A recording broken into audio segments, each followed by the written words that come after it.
ดใสยึดมั่นหลักธรรมคำสอนไว้ให้ขึ้นใจความดีรีบทำกันไว้หญิงชายอย่าได้นายนี้เชิญชวนทุกท่านเข้าวัดเข้าวาทำบุญด้วยจิตศรัทธาบุญพาให้เราสุขีจะทำการใดนำใช้ในสิ่งดีทำบุญให้ทานวันนี้ไม่มีใครว่าใครชังสมัยก่อนประทับใจปู่ย่าตายายวันพระไม่เคยเบื่อหน่ายจำได้ไม่ลืมสักครั้งเหตุใดวันนี้มีคนเข้าวัดน้อยจังอยากให้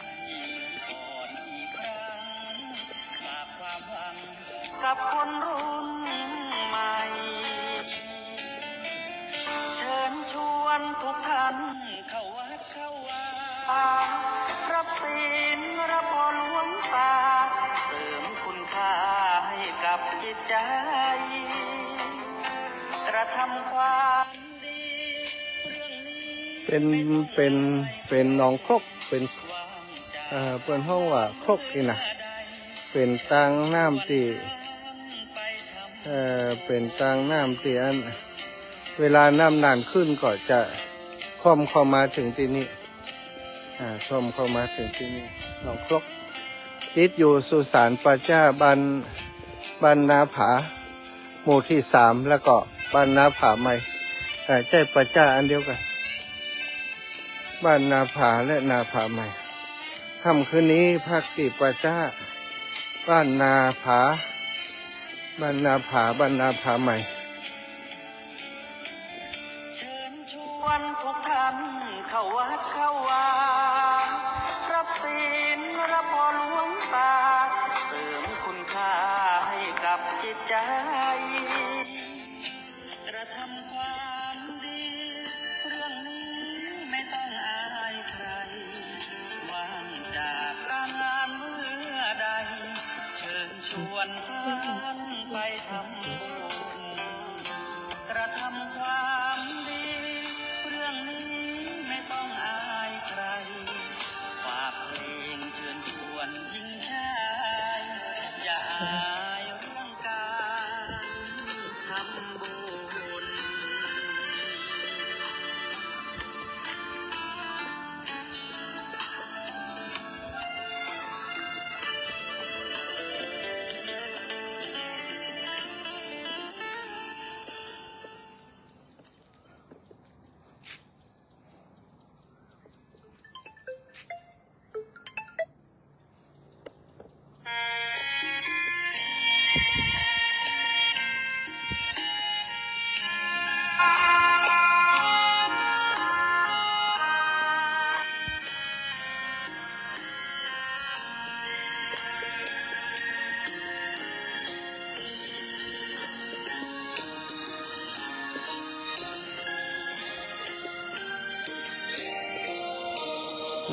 สุสานหรือว่าป่าช้านะบ้านนาผาใหม่เมน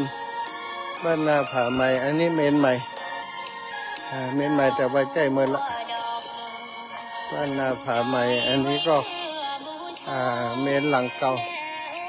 แต่เจ้ามามีนกอยู่นกอย่างก็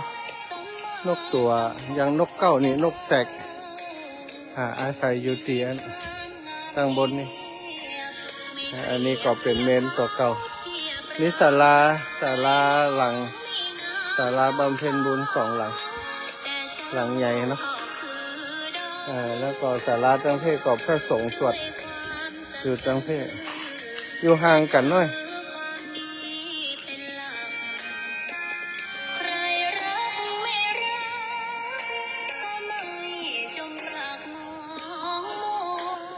มีต้นงิ้วหลวงอยู่ที่นี่ต้นหนึ่งมีพึ่งอยู่1 2 3 4 หาง มีเพิ่งอยู่บน4 หันมีพึ่งอยู่4 รังอันนี้ก็ที่พักสำหรับค่ำคืนนี้ ที่พักสำหรับคืนนี้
ขอนอบน้อมต่อพระรัตนตรัยแก้วเจ้า3 ประการน้อมเอาคุณพระพุทธเจ้าคุณพระธรรมเจ้าคุณพระสังฆเจ้า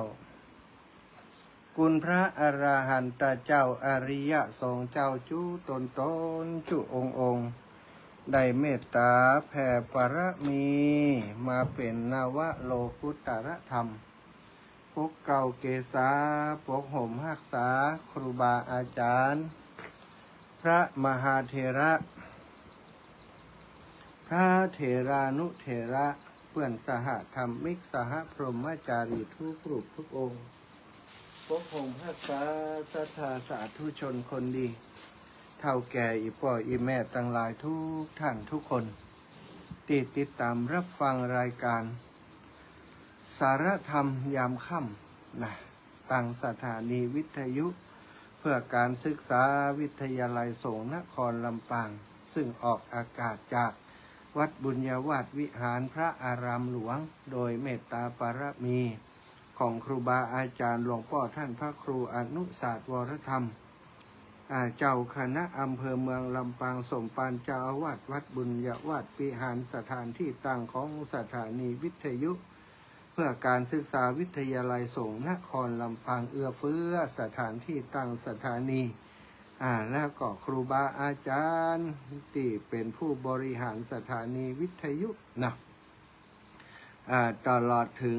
ยังเจ้าหน้าที่สถานีทุกคนทุกท่านที่ได้ดูแลสถานีได้ช่วยเหลือสถานีได้ช่วยเหลือสถานีได้พอกอยสถานีนะสถาญาติโยมมีส่วนร่วมโดยช่วยกันในการดูแลพอกอยสถานีโดยตลอดมาก็มีดร.จิรศักดิ์ ปันลำน้องแอมพัชริยาฟองจันตาน้องนัทสถาพรสุธาค เจ้าหน้าที่สถานีที่ได้ช่วยกันดูแลพอกอยสถานีศรัทธาญาติโยมอีพ่ออีแม่ทั้งหลายถ้าบ่มีบุคคลทั้งหลายเหล่านี้ติดกล่าวนำมาเนาะก็คงบ่สามารถจะทำรายการกันได้บ่สามารถจะจัดรายการกันได้อย่างที่เราได้ทำกันทุกวันนี้ก็เพราะว่ามันต้องอาศัยคนมีความรู้ความสามารถหลายๆด้านมาช่วยมาร่วมด้วยช่วยกันในการดูแลสถานีแต่ละคนก็มีความรู้ความสามารถที่แตกต่างกันไปครูบาอาจารย์มีความรู้ด้านน้ำด้านธรรมก็ต้องมาเอาน้ำเอาธรรมมาอูจามาแบ่งปันให้กับศรัทธาญาติโยมทั้งหลายถ้าบ่มีครูบาอาจารย์ที่มีความรู้นะได้ห้ำเฮียนได้เฮียนรู้มาบอกมากล่าวมาสอนให้ศรัทธาทั้งหลายมีสถานีวิทยุก็มีเปล่ามีบ่ได้บ่มีไผบ่มีไผมาจัดรายการนะศรัทธามันก็บ่มีประโยชน์แล้วก็บ่มีความหมายอะไรอย่างดอกก็เป็นรายการเพลงรายการอื่นๆไปนะนี่เป็นเรื่องที่ต้องเพิ่งปาอาศัยซึ่งกันและกันเนาะศรัทธาอีพ่ออีแม่ทั้งหลายวันนี้ก็เปิ่งกันแฮมเมาะนะ ความจริงวันพุธจะต้องเป็นวันที่อาตมาได้พักผ่อนนะศรัทธาญาติโยมแต่ว่าวันพุธนี้คงบ่ได้พักผ่อนเสียแล้วในช่วงหัวค่ำนี้ท่านอาจารย์พระครูศิริธรรมบัณฑิตแจ้งมาว่าตอนนี้เป็นวัดปากบ่ได้คำเถื่อน เป็นวัดเนาะทำให้บัดเดียวนี้เป็นวัดมันอาการของวัดนี่มันก็แปลกนะศรัทธาบางคนอยู่ดีๆเสียงหายไปอยู่ดีๆอย่างบ่ออกเลยเสียงหายไปนี่เป็นผลของการเป็นวัดรู้สึกว่าสายพันธุ์อย่างสักอย่างสายพันธุ์ใหม่นะโควิด-19 นี่แหละแต่ว่ามันเป็นสายพันธุ์ที่บ่ปนนักหนาเท่าใดเพียงแต่ว่าถ้าเป็นแล้วมันคอแห้งแล้วมันปากบ่ออกมันเสียงบ่ออกนะออกแต่ว่ามันถ้าจะมาจัดรายการอย่างอีมันก็บ่สะดวกนะศรัทธาท่านอาจารย์ก็เลยคืนเวลาแจ้งน้องแอมมาว่าหาคนที่มาดูแลมาจัดรายการแทนเนาะน้องแอมก็แจ้งมาว่าตู้ป้อพอจะว่างก็เข้ารายการแทนท่านอาจารย์พระครูจิมว่างบ่ว่างก็จะต้องทำหน้าที่เนาะศรัทธาญาติโยมความจริงถ้าบอกว่าอิดอยู่หน้าบ่ว่างหน้าก็ต้องเป็นภาระไปซ้อหาครูบาอาจารย์รูปอื่นก็บอกฮู้ว่าเปิ้นจะว่างหรือเปล่ารูปอื่นๆก็มีภาระมีหน้าที่แตกต่างกันไปศรัทธาที่เป็นสมภารเจ้าอาวาสก็บ่ต้องอูถึงตอนค่ำตอนแรงเดี๋ยวคนนั่นคนนี้มาหาเนี่ยจะเอานู่นจะเอานี่หรือว่าปรึกษาหารือเรื่องการเรื่องงานแม้กระทั่งว่าเดี๋ยวจะไปสวดศพอยู่ท่านอาจารย์คาบเกี่ยวเวลานี้บ่ได้นะเดี๋ยวก็ทุ่มไปก็ต้องไปสวดศพมันก็ลำบากเนาะที่จะหาคนมาจัดก็เอาเป็นว่าทำหน้าที่แทนครูบาอาจารย์เนอะศรัทธาวันนี้ 18 นาฬิกาถึง 20 นาฬิกาเนาะ18 นาฬิกานี้ก็ปูจากันศรัทธาอีพ่ออีแม่ทั้งหลายในช่วงหลายวันมานี้เนาะตั้งแต่วันที่19จนฮอดวันนี้19กุมภาพันธ์นะ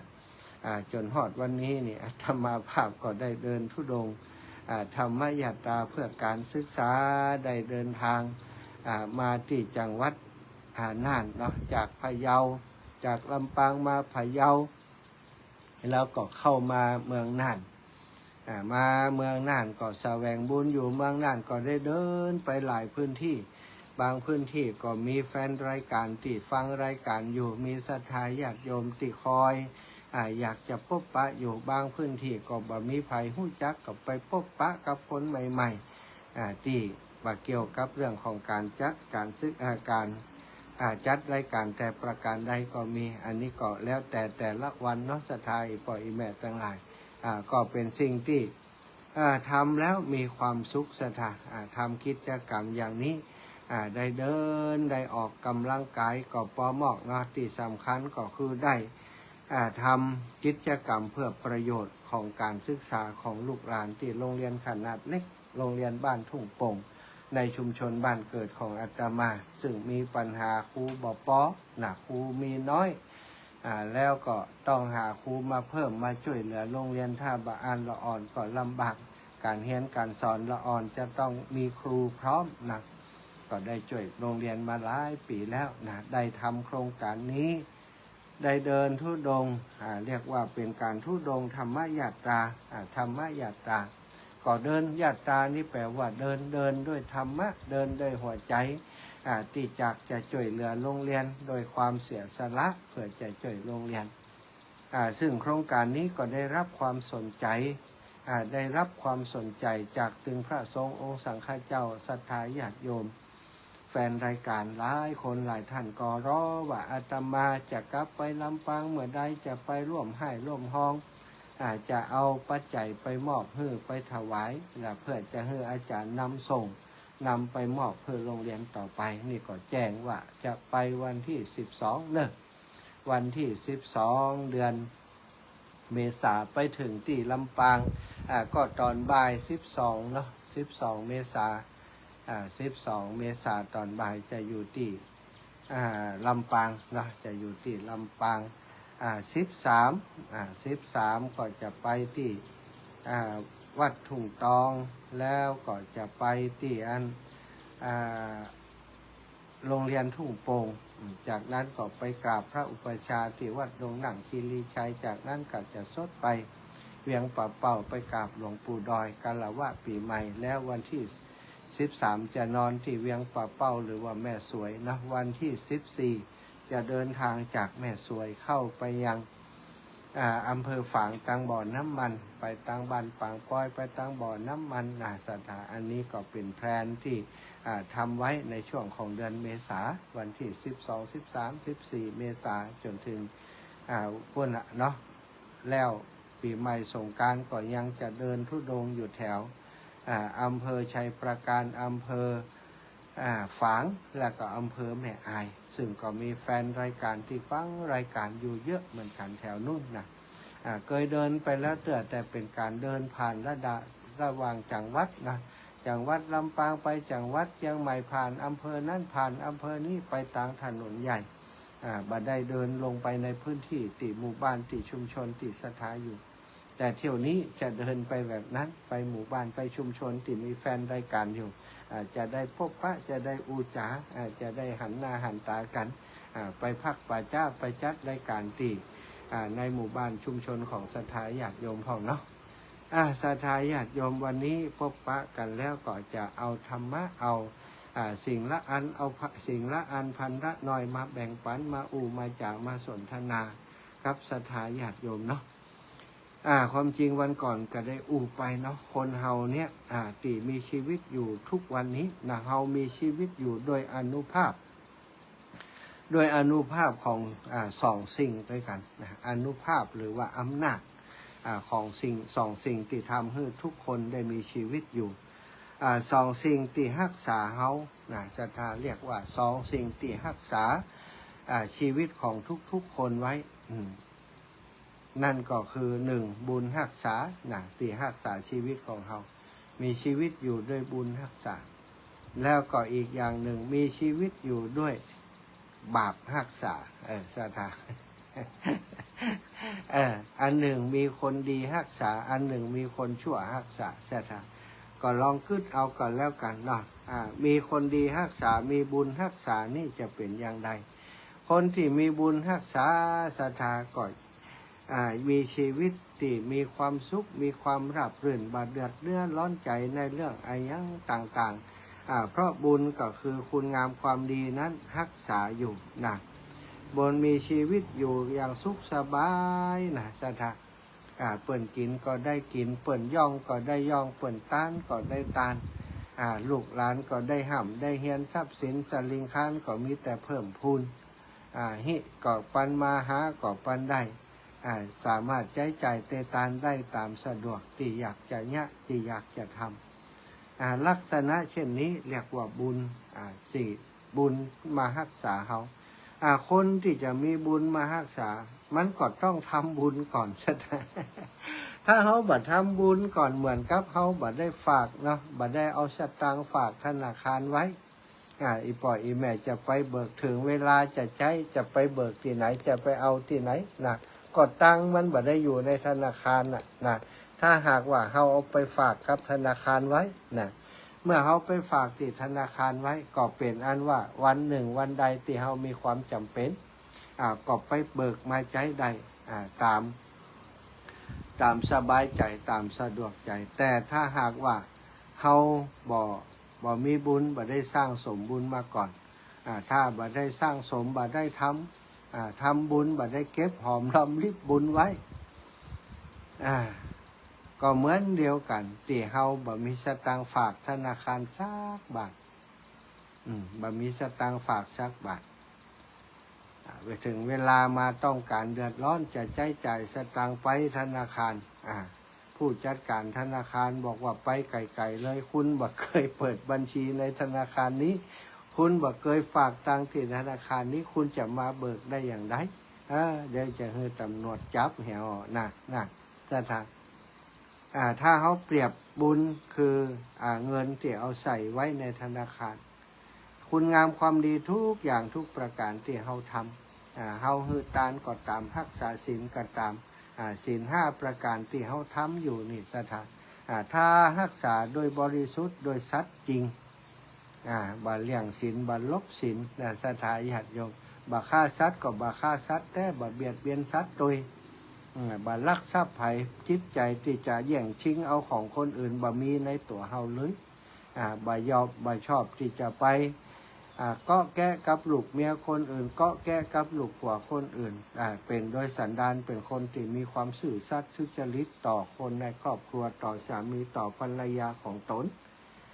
อย่างนี้ศรัทธาญาติโยมจิตใจก็ดีงามก็เป็นบุญของเขาเหมือนกับว่าแต้มคะแนนที่สะสมไว้ทุกบุญเนี่ยเป็นเงินเป็นแต้มที่เอาฝากธนาคารไว้วันหนึ่งที่เฮาจำเป็นต้องใช้นาศรัทธาญาติโยมบุญนี้แปลกบุญนี้เป็นสิ่งที่แปลกบ่จำเป็นจะต้องไปเบิกเอาเหมือนกับตังในธนาคารวันใดที่เขาจำเป็นต้องใช้บุญเนี่ยสถาบุญมันก็จะทำหน้าที่ของมันเองทำหน้าที่มาปกเก่าเกษาปกห่มรักษาเฮาให้อยู่ดีสบายอาตมาเวลาศรัทธาญาติโยมใส่บาตรนะก็จะบอกเพิ่นปั่นปอนแล้วก็ต้องตบท้ายโดยคำว่าขอบุญรักษาอีแม่เนอะขอบุญรักษาเจ้าศรัทธาให้อยู่ดีมีสุขคือมีอายุมันขวัญยืนเนอะอีนะอ้างถึงบุญที่ศรัทธาเพิ่นทำนะมาปกปักรักษาเพิ่นเด็กๆไปไหนมา น้องหมาไก่นะไปแอวไหนมาบอกว่าสองพี่น้องเป็นศรัทธาเป็นเรื่องของสิ่งเหล่านี้คือสิ่งที่เขาจะต้องสั่งสมต้องกระทำต้องเก็บไว้ถ้าเขาบอกเก็บไว้มันจะมาจากที่ไหนศรัทธาอันการคำว่าบุญนั้นบุญกิริยาวัตถุนั้นมันก็มีอยู่10ประการด้วยกัน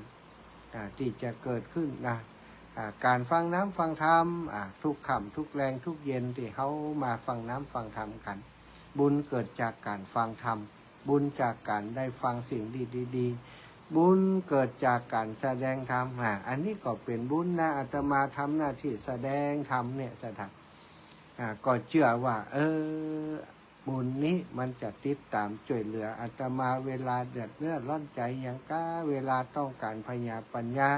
ในการแก้ไขปัญหาต่างๆมันก็มีปัญญาเกิดขึ้นจากบุญที่เขาได้สั่งสมอบรมไว้เป็นเรื่องที่แปลกอสัตถายะบ่แปลกเนาะถ้าว่าแปลกอีเหมือนกับว่ามันเป็นอภินิหารเป็นอะไรอย่างที่เกินความเป็นจริงที่อาตมามีความเชื่อในบุญเพราะเคยประสบกับตัวเองหลายเรื่องหลายเล่าหลายเหตุการณ์เนาะแม้กระทั่งเอาง่ายๆเรื่องตกหลังคานี่สถาน เรื่องตกหลังคานี่อาตมากะว่าตัวเก่ามาหลอดแล้วเพราะต้มลงมานี่เอาหัวปุ่งมาเลยเอาหัวปุ่งจากหลังคาลงมาเลยเจียกมันมาอยู่อย่างตัดนั้นนะสถานอาตมาก็ไปตกอย่างตัดนั้นตกใส่เจียกพอดีพอดักเอาก็แห่ไปกีบเจียกไว้ปิ้นจะลิ้นตกลงมาหัวไม่ได้ฟาดปื้นสักหน่อย เหมือนกับมีคนอุ้มมีคนหอบแล้วก็เอาวางไว้อาตมาบัดกึดถึงเรื่องอื่นบัดกึดถึงเรื่องผีเรื่องสางอะไรอย่างสักอย่างกึดถึงเรื่องความดีเทวดาที่มาอุ้มก็คือความดีนั่นแหละที่อาตมาได้สร้างสมอบรมมาได้ทำมาอย่างปีที่ผ่านมาเนี่ยโอ้เนาะตั้งแต่บวชเป็นตู้เจ้ามาศรัทธาบวชก็ด้วยเหตุว่าจะช่วยโรงเรียนมีจิตเจตนาเป็นบุญเป็นกุศลอยากจะประคับประคองช่วยเหลือโรงเรียนขนาดเล็กในหมู่บ้านในชุมชนของตัวเก่าที่ได้ลำบากเพราะว่าครูมีน้อยครูบ่พอสอนนักเรียนละอ่อนก็มีปัญหาคุณครูก็มีปัญหาไปอบอุ้มช่วยเหลือดูแลเปิ่นประคับประคองโรงเรียนประคับประคองเด็กๆโดยการจ้างครูมาช่วยสอนเพิ่มเติมแหมนะปีหนึ่งก็หลายสตังค์ปีหนึ่งใช้เงิน200,000 กว่าบาทถ้าเป็นบางคนว่า200,000 กว่าบาทเอาไปสู้รถได้กันหนึ่งมันลำบากอย่างอีไปเดินเนี่ยบางอย่างลำบากมันใจเรื่องของเขาอย่างหลายๆคนบางคนตีคิดบางคนตีโจมตีหรือว่านินทานะว่าไล่อาตมาต่างๆเพิ่นก็มองในแนวเนี้ยมันบัดใจเรื่องของตู้เจ้ามันบัดใจเรื่องของโรงเรียนเป็นเรื่องของกระทรวงศึกษาเรื่องของเขตเรื่องของครูตู้เจ้าไปยุ่งไปเกี่ยวกับเขาอย่างตู้เจ้าบ่ได้ยุ่งได้เกี่ยวกับเขาหรอกแต่ว่าตู้เจ้าไปช่วยโดยการเอาสตังค์ไปช่วยจ้างครูส่วนการจัดการเรียนการสอนบักเกยได้ไปก้าวไก่บักเกยได้ไปออกคำสั่งห้อมเอาตังค์ให้ปี200,000 300,000ต้องทำอย่างอีต้องทำอย่างอีนะไปหาอาตมาพ่องกาไปกาไปไหวไปสาไปดำหัวพ่องกาอีนะมาเคยมี มาเคยอย่างอีกับเราอ่อนกับคุณครูเขามีแต่ว่าเขาสบายใจว่าทำไปเถอะเนอะขาดอย่างก็บอกนะบอกเขาอย่างอีนะว่าได้รบกวนจะให้เขามาสรรเสริญเยินยอมายกย่องต้องมาอยู่ใต้อำนาจใดอย่างใดทำไปโดยใจบริสุทธิ์นะหลายๆคนก็บอกว่าหมอนี่มันบ้าคนอื่นเปิ่นเนี่ยกันมันมาเนี่ยมาทำพระสงฆ์องค์สังฆเจ้าเปิ่นกันดูแลพัฒนาวัดสร้างวัดวาอารามสร้างโน่นสร้างนี่กันอันนี้ไปอย่างเดินธุดงค์ช่วยโรงเรียนไร้สาระนะบางคนก็ว่าอย่างอีกก็มีนะแต่ก็แล้วแต่เปิ่นจะคิดเปิ่นคิดอย่างใดแต่เขาไม่ได้คิดอย่างเปิ่นเปิ่นคิดอย่างนั้นก็แล้วแต่เปิ่น ไปห้ามความคิดเปิ่นไปได้อย่างนั้นแต่ห้ามใจตัวเก่าเขาบักคิดบักฮื้อท้อแท้บักฮื้อท้อถอยคิดแต่ทางบุญอย่างเดียวว่าอันนี้เป็นเส้นทางสร้างบารมีของเขาทำไปแล้วมันก็ตกเป็นบุญของเขามันจะเป็นบุญของคนอื่นถ้าเขาไปฟังคนนั่นคนนี้นินทาอ่อนแอท้อแท้จิตใจบัญญัติละทำความดีบ่หันสรรเสริญเยินยอบ่ได้ยกย่องเขาเลยบ่ได้ฮือข่าเขาเลยอย่างแห่ดีกว่าโอกาสก็จะเสียโอกาสในการจะได้ทำบุญก็เสียไปพอได้ทำบุญเด็กๆก็ลำบากบ่มีครูสอนนะบ่มีครูสอนเนี่ยอย่างใดครูก็เอาครูเท่าที่มีสอนครูเท่าที่มีสอนก็ต้องต้องเหนื่อยนักขึ้นจึงเป็นเหตุเป็นผลที่ว่าบ่ฟังไผจะว่าอย่างใดก็ปล่อยเปิ้นว่าไปเถอะห้ามเขาบ่ฮื้อว่าบ่ได้อย่างใดเขาก็ถึงว่า อย่างเปิ้นว่าอัน คนคิดติเนาะสัตว์หันอย่างก็ไปตีไปยาเปิ้นหมดได้เนาะไปหันอันไปหันมะม่วงมะม่วงนอนปื้นกำหวังหน่วยเล็กต้นมันเล็กบะเล่นพอต้นกำหวังนะพอดีว่ากำหวังนั่นมีอันบะน้ำแก้วมันอยู่ใกล้ๆหันขึ้นบะน้ำแก้วนี่มันเคลียร์น้อยเดียวหรอสถาเคลียร์ต่อหัวมือเนี่ย แต่หน่วยมันเล็กบะเล่น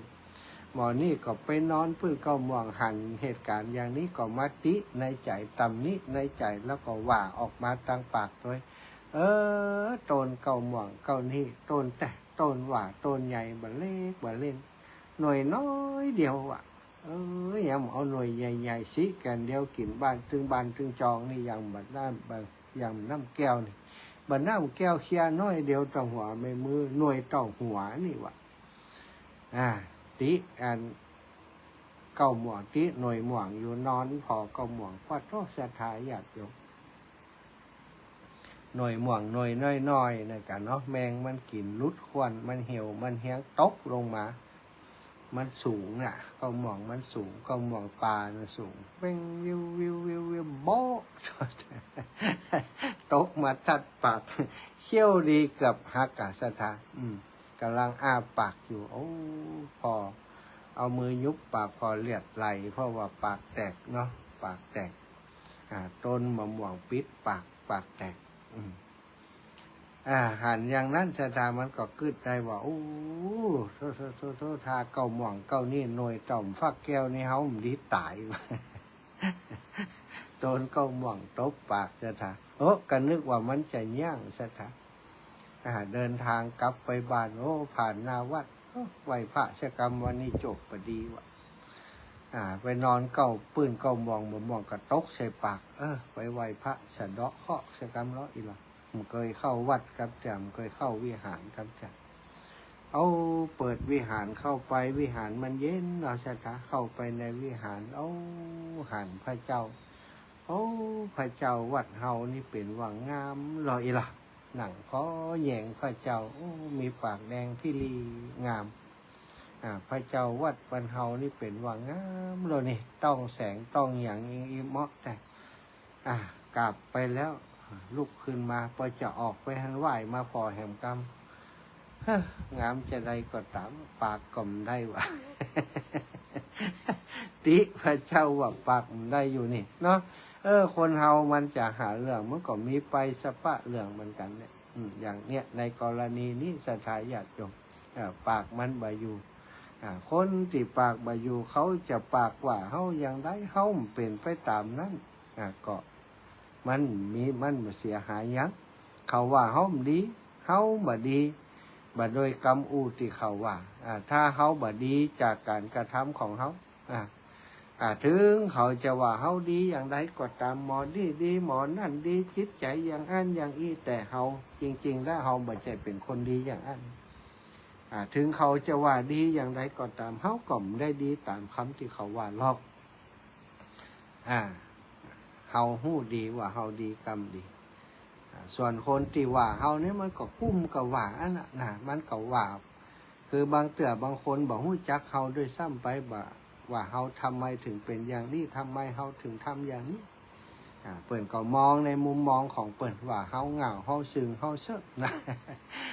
ปีหนึ่งหาตังค์ให้โรงเรียน2-3 แสนเป็นคนซึงเป็นคนเซ่อละทิ้งครอบครัวอย่างอันอย่างอีกอันนั้นคือกรรมอู่คนอื่นบ่ใส่ใจซะถ้าใส่ใจไปแล้วก็บ่ได้ทำประโยชน์เพื่อสังคมเพื่อส่วนรวมเฮามีความตั้งใจทำคุณงามความดีทำไปสร้างไปบ่ต้องคิดอย่างมันเพราะความดีนั้นที่เฮาทำนี่คนอื่นแย่งเฮาไปบ่ใช่ได้คนที่ว่าเฮานี่มันก็แย่งความดีไปจากเฮาบ่ได้คนที่ชอบว่าคนอื่นนี่ศรัทธาญาติโยมอันนี้มันเจริญนะมันเจริญคนที่ว่าคนอื่นคือร้ายคนอื่นคนที่แต่งกรรมใส่คนอื่นแม้เรื่องบางเรื่องมันจะเป็นจริงก็ตามซะอย่างคนนั้นเป็นคนบดีเนี่ยเขาไปอูถึงเขาไปเล่าเขาถึงเขาในทางที่เสียหายศรัทธาญาติโยมคนที่เอาคนบดีไปเล่าในทางเสียหายเพิ่มเติมแหมก็เป็นคนบดีนะเพราะว่าถ้าสมมุติว่าเปิ่นได้ยินเปิ่นได้ยินเปิ่นได้ฟังจากไผมาเปิ่นได้หู้จากไผมาริมคนสมัยนี้นี่อัดเทพไว้นะสถาจะไปประมาทสักเม็ดนะบอกบางคนนี่ไปคนนั่นคนนี่ว่าอีนั่นน่ะนะมันอย่างอันอย่างอีมันเอาเงินเปิ่นมามันหรือว่าเรื่องจู้สาวก็แล้วแต่ไปคบมันไปเข้าใกล้มันความจริงอาจจะเป็นญาติของเปิ่นคนที่เขาไปก็ได้หรือว่าเปิ่นอาจจะสนิทกันลึกซึ้งที่เขาบอกพอเขาอย่างอันไปคนนี้ต้องการหลักฐานเพราะมันไปมาหลายคนแล้วเปิ่นสั่งไว้ถ้ามันมาตัวอัดเทพไปเปิ่นชะกรรมจะซัดหน้ามันจะไปฟ้องร้องมันเนี่ย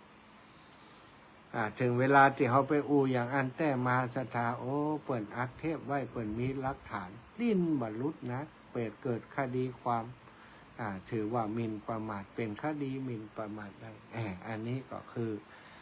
จะนินทาไผเนี่ยสถาพอตัวเก่าหูดีก่อนจะไปนินทาเนาะถ้านินทาคนอื่นเนี่ยกว่าจะแต่งเรื่องตั้งเรื่องก็จะ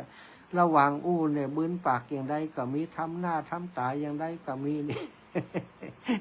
ถ้าชื่นชมคนอื่นนี่จะไปแขวมอย่างนะชื่นชมคนอื่นนี่มันกว่าใครได้ยินนะไปยิ้มไปมีความสุขชื่นชมยกย่องคนอื่นถ้านินทาเขาก็เนี่ยว่าเขาใส่ไล่เขาเนี่ยจีบปากจีบคอนะเอามือป้องปากอย่างใดก็มีกิริยาอาการบางคนไปมาใส่อารมณ์มึดไปตัวรู้จะได้ถ้าเขาเป็นนะเขาจะเอามันสักกำไง จิตใจอย่างการกระทำอย่างบ่เกิดประโยชน์อันนี้บัจใจบุญนะเพราะบัจใจบุญมันก็ทำให้เราทุกสถานนี่คนที่เปิ่งคนที่มีบุญคนที่มีบุญ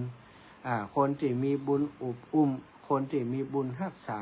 จะบัดทุกข์กับเรื่องสิ่งเหล่านี้นะสถานบุญจะคอยปกปักรักษาปกป้องคุ้มครองเขาไว้ส่วนคนอีกประเภทหนึ่งเปิ่นเรียกว่ามีบาปรักษาบาปรักษาก็คือคุณงามสิ่งที่มันเป็นคุณงามความดีนะสถานกุศลกรรมทั้งหลายนี่รักษารักษาอย่างหยังสถานรักษาให้เฮาทุกข์นะมาทำให้เฮาทุกข์โดยเรื่องต่างๆเรื่องเล่าต่างๆบาปมันเป็นตัวชี้นำเฮายิ่งเฮาสร้างบาปไว้นักซ้ำให้ทำกระทำบดีต่อสัตว์สิ่งหิ่งห้อยฆ่าสัตว์เบียดเบียนสัตว์ลักทรัพย์เปิ่นก็ดีพิษลูกพิษเมียก็แก้กับลูกเมียคนอื่นก็ดีพูดปดมดเทศกินสุราดื่มสุราเมลัยเครื่องมึนเมาทั้งหลายต่างๆอันนี้เรียกว่าทำอกุศลทำอกุศลก็มีธนาคารเป็นสีดำใช่ไหมธนาคารเป็นอกุศล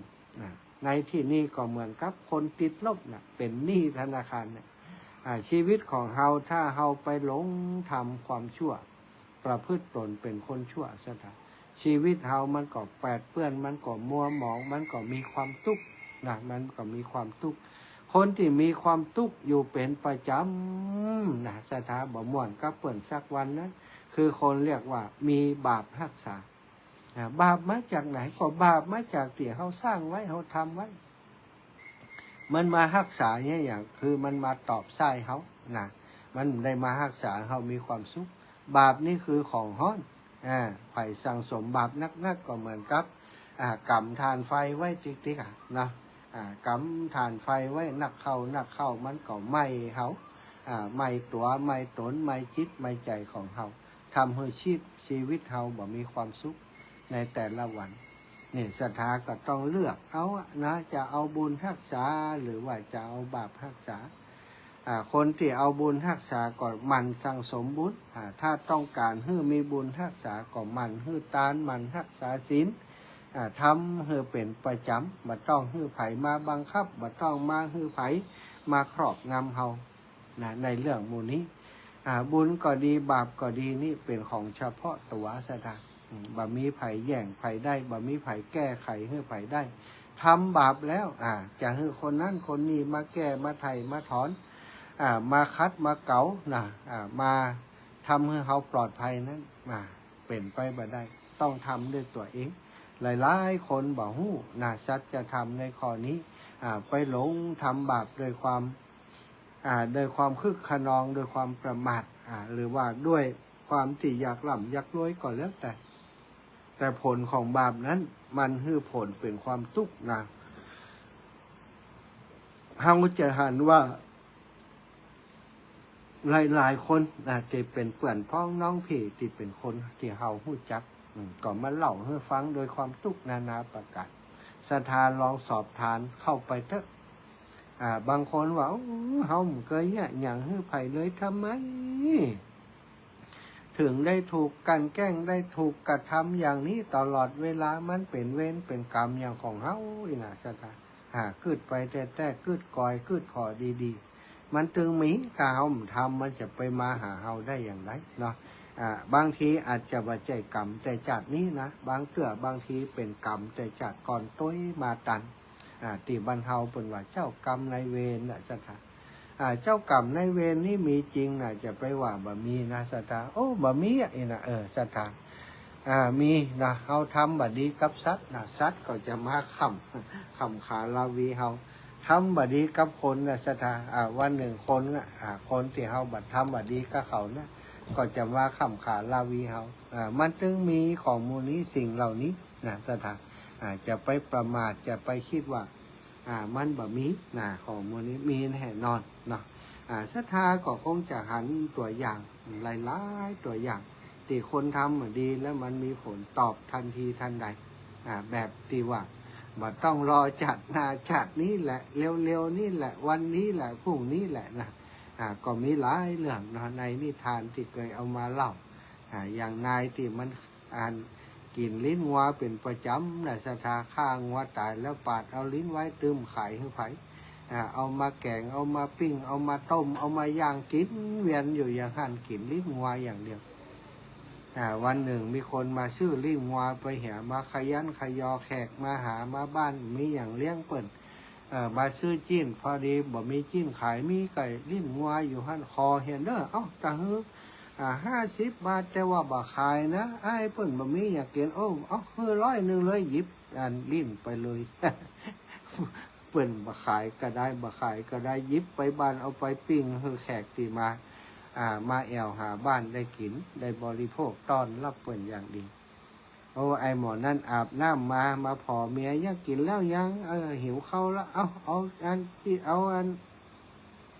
ลิ้นงัวปิ้งมาโอ้ไอบ่มีละน้องเดียวน้องจะแกงพักแกงไม่ให้ละโอ้บักกินจะกินลิ้นงัวแล้วมันไปไหนตะกี้ก็ยังอยู่แล้วถึงว่าเก็บไว้หั่นไอคำบันไตเนี่ยเพื่อนมาขอซื้อเอาน้องมาขายอย่างใดก็ได้มันฟังมันเอาไปพุ่นละโอ้นั่นเมียหานี่เนาะไข่บุบไข่ข้าแตงงัวเห็นดีก้าโมโหตึงตั้งกำมีดมานึกว่าจะฆ่าเมียก็เสียดายยิ่งเขาเนาะที่ข้านซอกใหม่ ลัดตัดเด็ดลงบ้านไปเข้าไปขอกงัวงัวกำลังกินหญ้าอยู่ศรัทธาลิ้นออกมาป๊บปาดลิ้นงัวขำที่มันกินหญ้าหันเลยว่าโอ้ศรัทธานะเอาลิ้นงัวมาปิ้งมากินนะปิ้งเรียบร้อยแล้วกำลังจะกินตักยิบลิ้นงัวจะใส่ปากปรากฏว่าลิ้นตัวเก่าตกออกมาโบกกำว่าเลือดปุ่งออกมางัดเลยศรัทธามันถ้าจะครบลิ้นมันอย่าเนาะตายคำหั่นนะตายคำหั่นพอไปเกิดบนนรกโดนเปิ่นปาดลิ้นแล้วปาดลิ้นแถมปาดลิ้นแล้วปาดลิ้นแถมบอกว่ากี่ภพกี่จาดอยู่ในนรกมาได้มุ่งจะได้พุทธได้เกิดเป็นคนนะเกิดมาวันนาก็จะมีลิ้นเพราะมันปาดลิ้นหัวขำขาลาวีเปิ่นก็จะได้พูดโทษได้ทุกข์ถึงตัวอย่างนั้นอันนี้ศรัทธาเปิ่นเรียกว่าบาปคุ้มครองบาปมันบ่คุ้มครองไปในทางที่ดีนะบาปมันนำความทุกข์มาให้มันเอาความทุกข์มาให้แต่บุญนี้คุ้มครองให้เฮาได้อยู่ดีมีสุขอยู่ดีสบายศรัทธาจะสั่งสมจะเอาอย่างไว้เนาะถ้าเอาบาปเป็นเปื้อนมันก็ต้องทุกข์ใจแหละนะแต่ถ้าเอาบุญเป็นเปื้อนเอาบุญรักษานั้นเฮาก็จะมีความสุขตลอดไปพบนี้วันนี้ก็มีความสุขพรุ่งนี้ก็มีความสุขตายไปแล้วก็จะมีความสุขอยู่ในสวรรค์ในวิมานเกิดไปพบนาจัดหน้าความสุขนั้นบุญนั้นก็จะตามรักษาเข้าไปตลอดบัจจัยจบแค่ชาตินี้สถาบาปก็เหมือนกันก็ตามรักษาอย่างนั้นเวลา 18:45 นาทีเอาละปั่นเวลาศรัทธาโทรมาในช่วงหัวค่ำยามแรงนี้เนอะ0808844173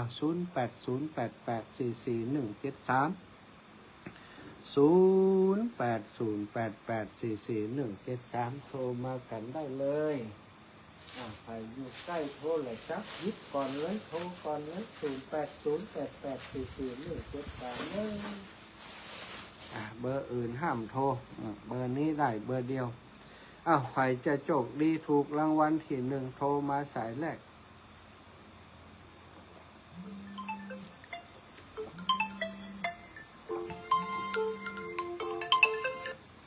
เจริญพรโยมแม่ โยมแม่ศรีนวล ได้เดินทางได้กินน้ำเปล่าละค่ะ หน้ากากก็เติงหาน้ำเป้าด้วย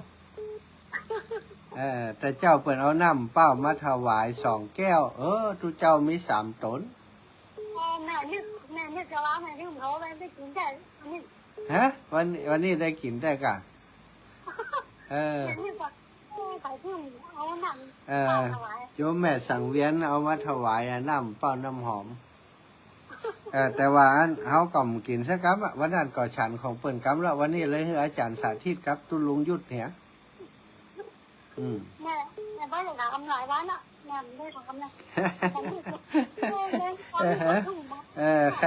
ใครเนี่ยน้ำเป้าให้ตุลูกอะไรฮะ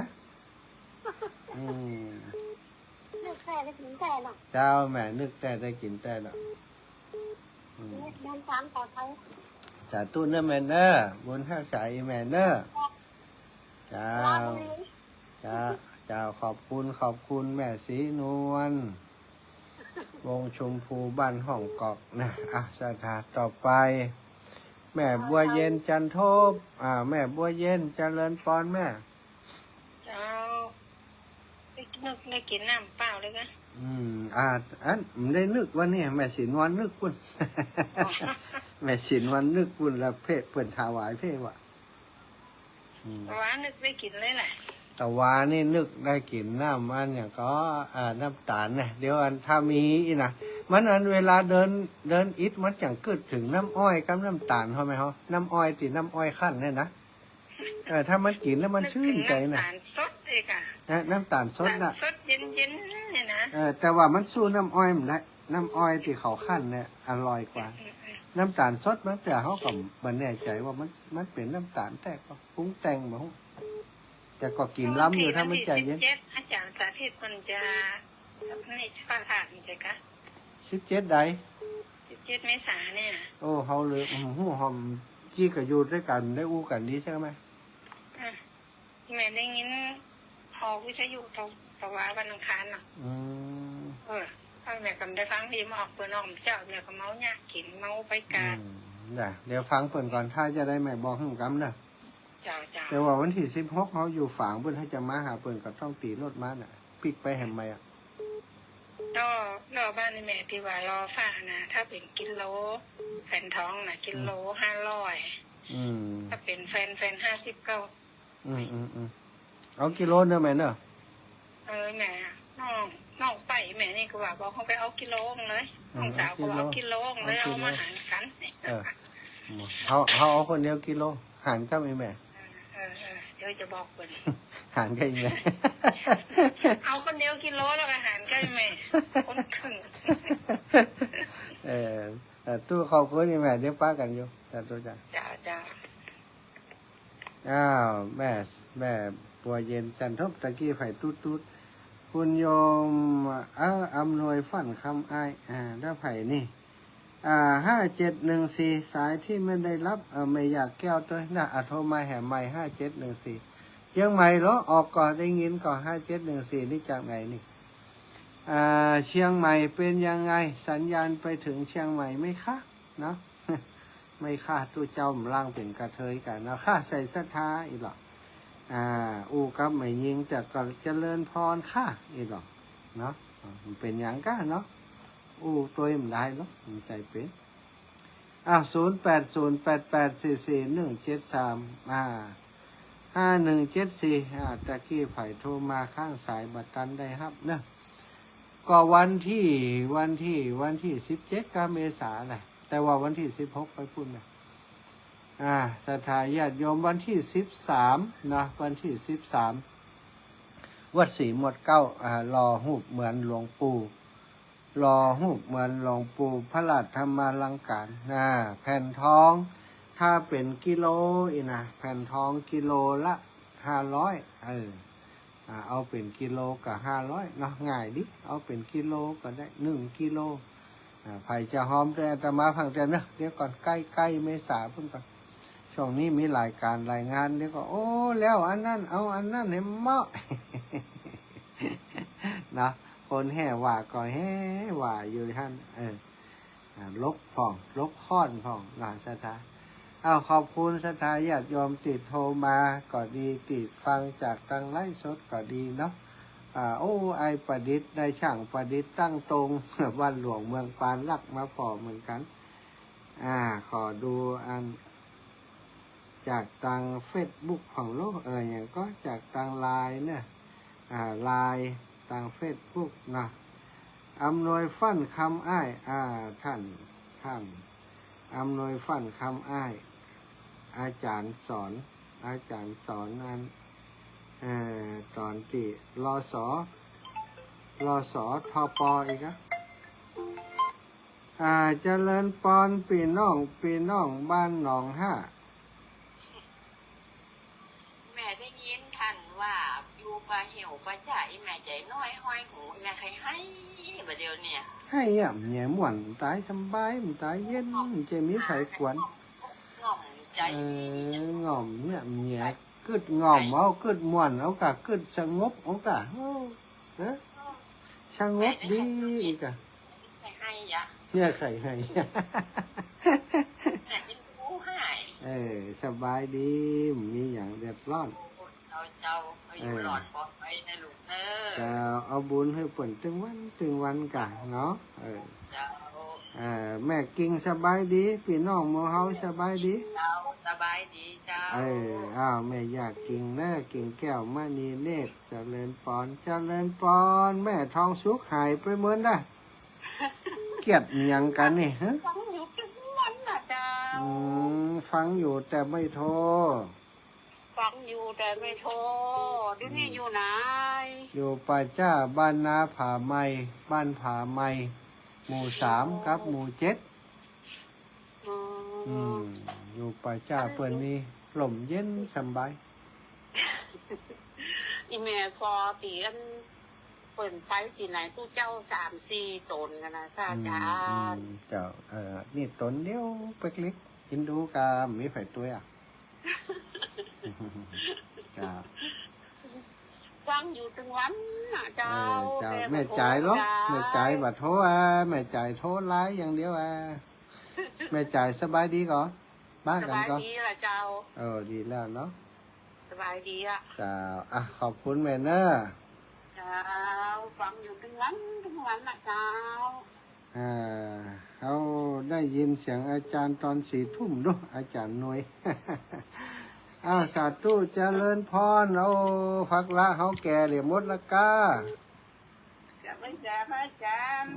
พักละเขาแก่เหลี่ยมมดละกานี่มาใจก็แก่แค่หน้ากามาใจก็แก่แก่ถึงวันไหนพักละพระอาจารย์เจ้าอีแม่พระอาจารย์อยู่ที่ไหนไปดีวะอยู่ป่าจ้าบรรณาผาไม้อำเภอเมืองจังหวัดน่านจะไปตังเมืองสาจะไปตังเวียงสาละเวียงสาวันได้แม่บอกเคยไปสักเดียวเวียงสาก็ยังแน่นไปกับแป้จ้าแป้นี่ไปอยู่เจ้าโยมแม่ฟังรางวัลหน่อยพระอาจารย์เดี๋ยวจะให้รางวัลเดี๋ยวจะมอบโล่ให้น่ะไผ่ฟังถึงวันนี่นะแม่ก็จะมอบแกงทุเรียนไว้ให้พระอาจารย์เลยเดี๋ยวจะไปแกงจุบ้านป่ะน่ะแกงมาแกงนักเหี่ยบอกแกงถ้วยเดียวเท่าเลยแกงมาเป็นหม้อแกงป่ะแกงถ้วยเดียวห้ามไผ่ลูกแง่โทรศัพท์หมดกะรับปีงั้นไปไหนรับปิ้งแม่วินเนี่ยแอบเลยรับไปอย่างไรเจริญปอนบาดเจ้าฮัลโหลฟังโยอีปอว่าไดอีคิวเนอร์อีคิวสั่งบาดเจ้าไปถามว่าคุณจะไปถือน้าเหลียงมาได้น้าเหลียงแหละน้าเหลียงโอ้ไปแล้วลูกพวกประเสริฐนะอันนั้นเป็นน้าเหลียงอย่างพวกประเสริฐน้าน้อยกะน้าน้อยวันผูกนี่เวียงสาก่อน อันเดี๋ยวบัตรเจ้าอย่าอันช่วยค่าเดินทางสัก400-500เนอะ ช่วยไหนอยู่ไหนท่านน่ะ อยู่ใกล้บ้านแม่สุแก้วเนี่ยบ้านเดียวกันน่ะ ชุกแก้วไหน สองศรีนุสรณ์นะกะ อ๋ออันนี้ปุ้นกะอยู่อันปล่อยอยู่บ้านห้องละปุ้นกันนี่ ถูกต้องบัตรเจ้าอยู่หนองบัวบ้านแต่ อ๋ออู้ม่วนนี่เนี่ยบัดเจ้าอย่าฮะอีคิวฮะ บัตรเจ้ามันเป็นเคยไปได้40 ปีละ โอ้เป็นคนเพกะเป็นคนเมืองน่านเพกะ คุณหนองบัวเลยกับบ้านหนอง หนอง เลย บัว กะ เลยกะโอ้ ไปนอนป่าช้าคนก่อน นอนกะไปจ้าหนองบัวนี่มันอันมาเดียวมันต้นไม้ตัดไปหลายต้นน่ะ มันเลยอันอย่างก็ห่อนไปหน่อยนะ แล้วไฟน้ำมีก่อน ไฟน้ำมีวันนั้นนี่น้ำมี แต่เจ้านี่มาฉันวัดทั้งกะ แต่เจ้าบ่ได้ฉันบิณฑบาตยุ่งเกี่ยวกับเปิ้นเลยเพียงแต่ว่าไปแอมได้นี่ไป สุขคนนี่มันเป็นคอมมิวนิสต์เก่านะ ฮั่นนะ แล้วมันฆ่ากันตายนักนะนั่นน่ะ โอ้กะค่าฮั่นนี่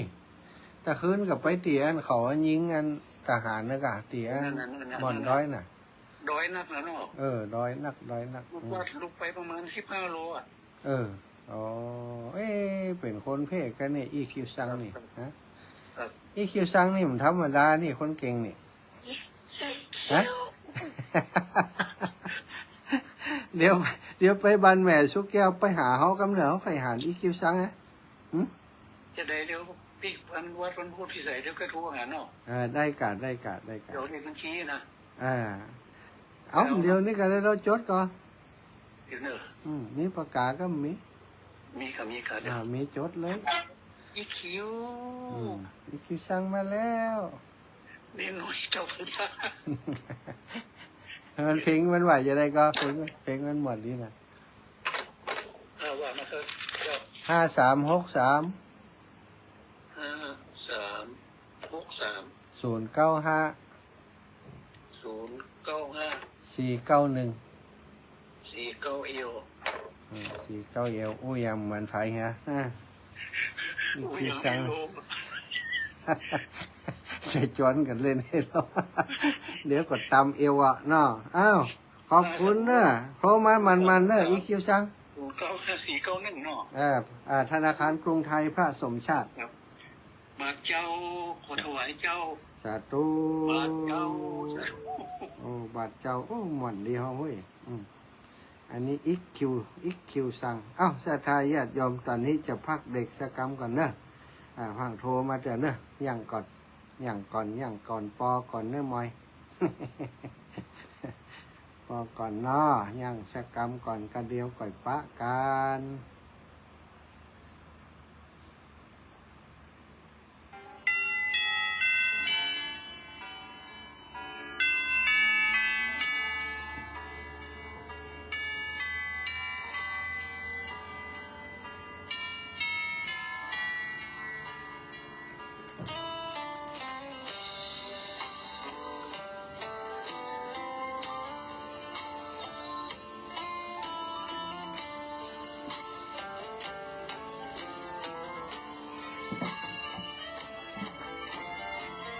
เชิญชวนทุกท่านเข้าวัดเข้าวาฟังธรรมะจากหลวงตาเสริมชีวา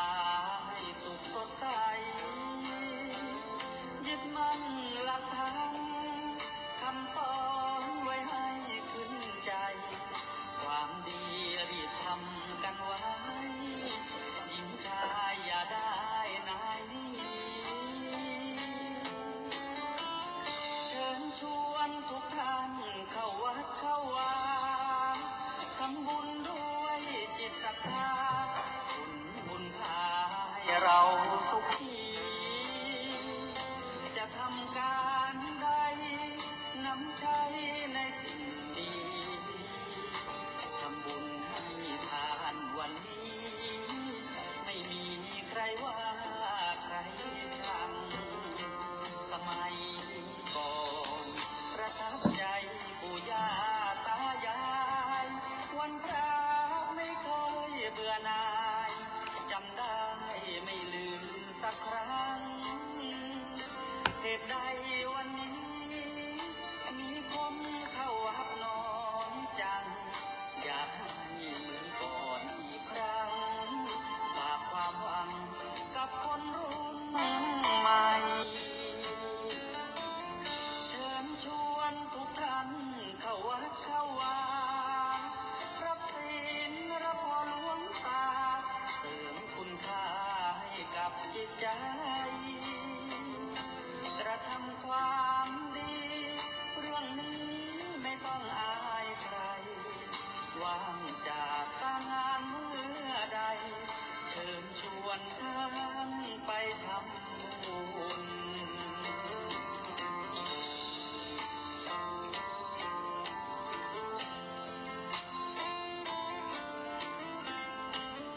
เชิญชวนทุกท่าน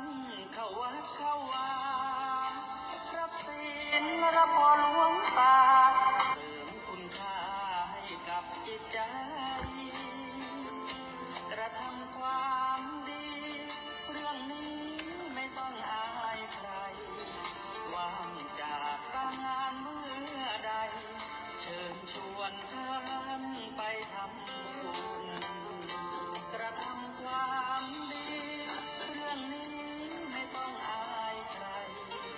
ฝากเพลงเชิญชวนหญิงชายอย่าอายเรื่องการทำบุญ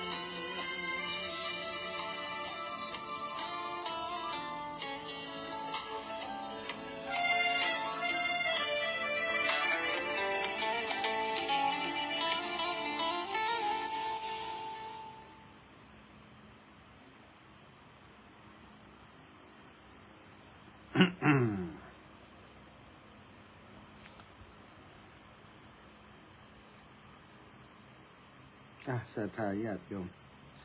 ตะปิงไปเห็นแล้วเพลง เพลงดอกบัว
ขอ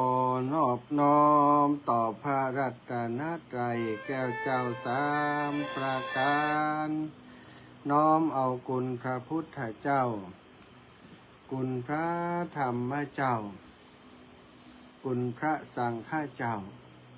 คุณพระอรหันตเจ้าอริยสงฆ์เจ้าจุตนจุองค์ได้เมตตาแผ่ปรมีมาเป็นนวโลกุตรธรรมปกเกลาเกษาปกห่มหักษาครูบาอาจารย์พระมหาเถระพระเถรานุเถระเพื่อนสหธรรมิกสหพรหมจารีทุกรูปทุกองค์ปกห่มหักษา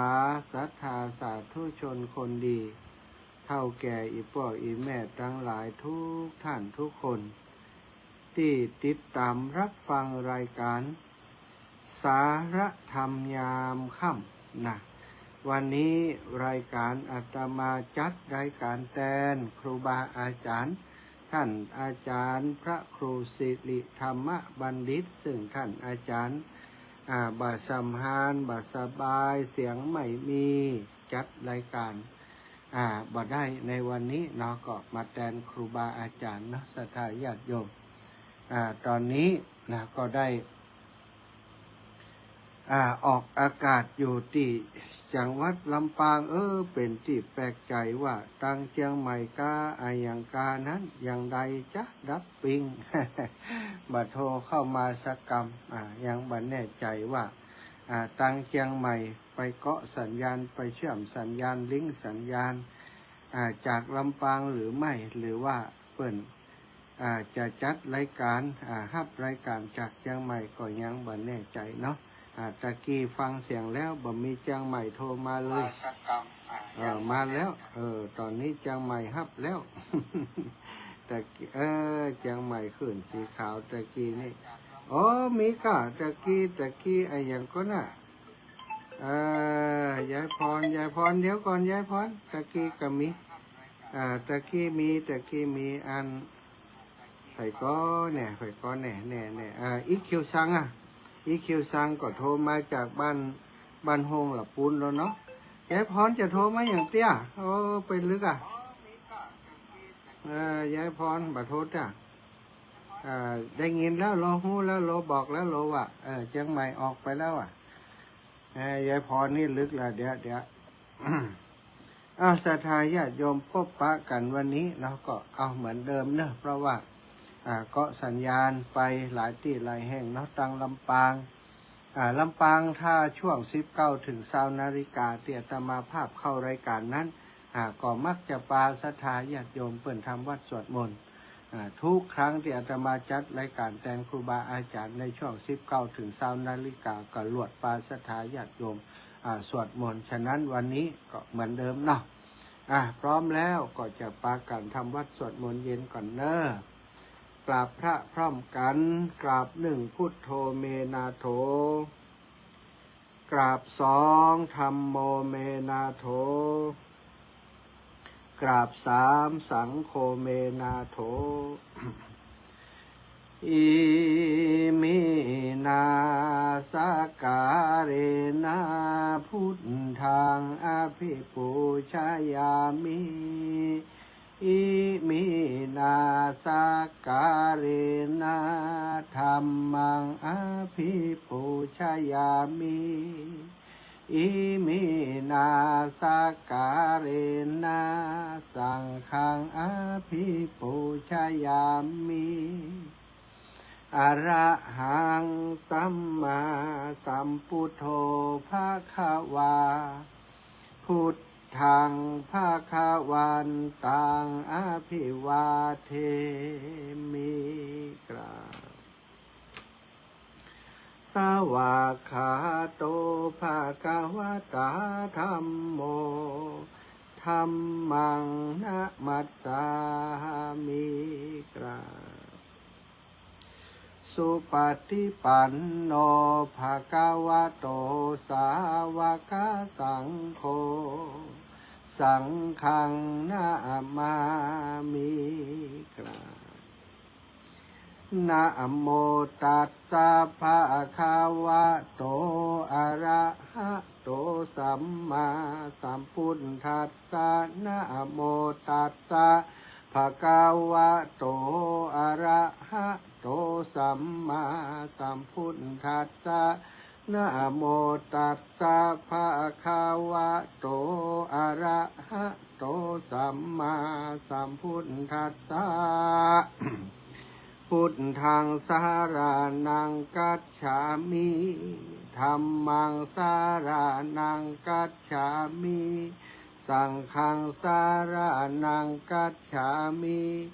ตุติยัมปิพุทธังสารานังกัจฉามิตุติยัมปิธัมมังสารานังกัจฉามิตุติยัมปิสังฆังสารานังกัจฉามิตติยัมปิธัมมังสารานังกัจฉามิตติยัมปิสังฆังสารานังกัจฉามิอิติปิโสภะคะวะอะระหังสัมมาสัมพุทโธวิชชาจารณะสัมปันโนสุขาโตโลกาวิทูอนุตตโรปุริสธรรมะสารทิสัทธาเทวมนุษสานังพุทโธภะคะวาติสวะคาโตภะคะวะตาธัมโมสันทิฏฐิโกอากาลิโกเอหิปัสสิโกโอปันนายิโกปัจจตังเวทิตัพโพวินโยหิติสุปฏิปันโนภะคะวะโตสาวกสังโฆอุชุปฏิปันโนภะคะวะโตสาวกสังโฆยายาปฏิปันโนภะคะวะโตสาวกสังโฆสามิจิปฏิปันโนภะคะวะโตสาวกสังโฆญาทิทางจัตตาริปุริสายุคานิอัฏฐปุริสาปุคลาเอสะภะคะวะโตสาวกสังโฆอะหุนายโยปะหุนายโยทักขินายโยอัญชลิกะระนิโยอนุตตรังปุญญเขตังโลกัสสติกราบพระพร้อมกันเนอกราบหนึ่งพุทธังวรันตังสิรสานะมามิกราบสองธรรมังวรันตังสิรสานะมามิกราบสามสังฆังวรันตังสิรสานะมามิศรัทธาญาติโยมไหว้พระสวดมนต์กราบพระนบธรรมตัวกันเรียบร้อยก็ขอขอบคุณกับศรัทธาสาธุชนคนดีทุกคนทุกท่านเนอะติดตามรับฟังรายการค่ำนี้แรงนี้เนาะก็หลายท่านหลายคนโดยติดตามใน Facebook ไลฟ์คุณโยมสุนีกองบุญสัญญาณชัดเจนดีเจ้าเชียงใหม่แม่ศรีธรเปรมจิตกราบสาธุเจ้าโยมแม่ฟังอยู่ตังเฟซชัดเจนดีสาธุเจ้ากราบสาธุอนุโมทนากับท่านตัวเนอนะคุณโยมแอมริตรียาพันธ์ก็รับชมอยู่เนอะขอบคุณที่ศรัทธาญาติโยมท่านสาธุชนทุกคนทุกท่านติดตามรายการอันนี้ก็ฟังกันจัดนักเรานี่21 คนก่อนนี่21 คนก่อนนี่ฟังทางวิทยุก็มีฟังทาง Facebook ก็มีแล้วก็ฟังทาง YouTube ก็มีเนาะต้องขอบคุณทุกคนทุกท่านเนอะอันนี้กันเนาะเป็นกำลังแรงใจให้การถ้าจัดรายการบ่มีใครฟังดับปิ้งมันก็บ่ม่วนใจแหละศรัทธาแต่ว่าถ้ามีคนฟังมีคนฟังมีโยมป่อโยมแม่ฟังมันก็ชื่นใจนะศรัทธาแต่คืนเนาะได้จัดรายการช่วง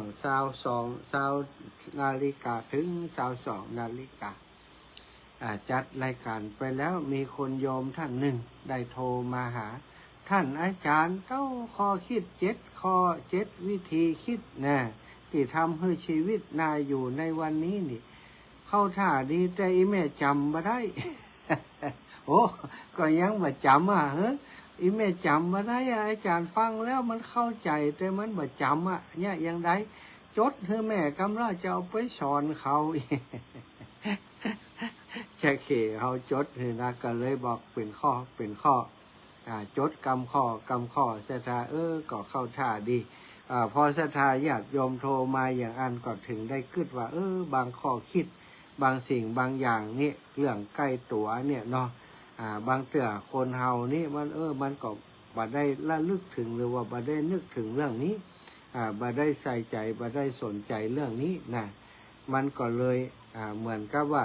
บ่มีวิธีในการที่จะมีชีวิตมีความสุขในแต่ละวันจะหาความสุขในแต่ละวันได้อย่างไรนี่ก็บ่มีวิธีคิดในข้อนี้ในเรื่องนี้ก็เลยแต่คืนนี้ได้บอกกับเปิดอธิบายให้เปิดซ้ำไปแหมศรัทธานะศรัทธาวันนี้ก็ขอเอามาย้อนรอยถอยหลังให้ศรัทธาญาติโยมที่ฟังรายการในช่วงนี้ได้ฟังแห่มกรรมหนึ่งก่อนแล้วกันเพื่อจะเป็นประโยชน์เป็นประโยชน์กับคนที่ไม่ได้ฟังคนที่ได้ฟังแล้วก็จะได้จำแล้วก็จดก็ได้เนอะมันมีอยู่7 วิธีนะศรัทธา7 วิธีคิดใช้ชีวิตเฮือนาอยู่ในปัจจุบันก็คณะนี้นะหลายๆคนบ่มีความสุขกับการมีชีวิตอยู่ในแต่ละวันเพราะวิธีคิดของตัวเก่าก็มาปรับมาเปลี่ยนมาปรุงเสียใหม่มันมี7 วิธีด้วยกันข้อที่1นั้นวิธีที่1ก็คือปรับในเรื่องของการให้ยอมรับอดีตให้ยอมรับเรื่องที่มันผ่านไปแล้วโดยความสงบมันมีหลายเรื่องสถามันผ่านไปแล้วเขาก็ไปลำเปิงนึกถึงมันท่านมีโยมคนหนึ่งบอกว่าไปทางใดแล้วก่อนนี่ขับรถจากเชียงใหม่มาหาอาตมาที่อันวัดบรรพตสถิตเลยนะมาถึงครอบครัวพ่อแม่ลูกเป็นคนขับรถพ่อกับแม่ก็มาด้วยกันก็มาอู้กันไปอู้กันมาหนาวว่าชีวิตอีพ่อก็มีความสุขเนาะใครไปไหนก็มีลูกไปส่งเนี่ยลูกเชียงใหม่มาถึงลำปาง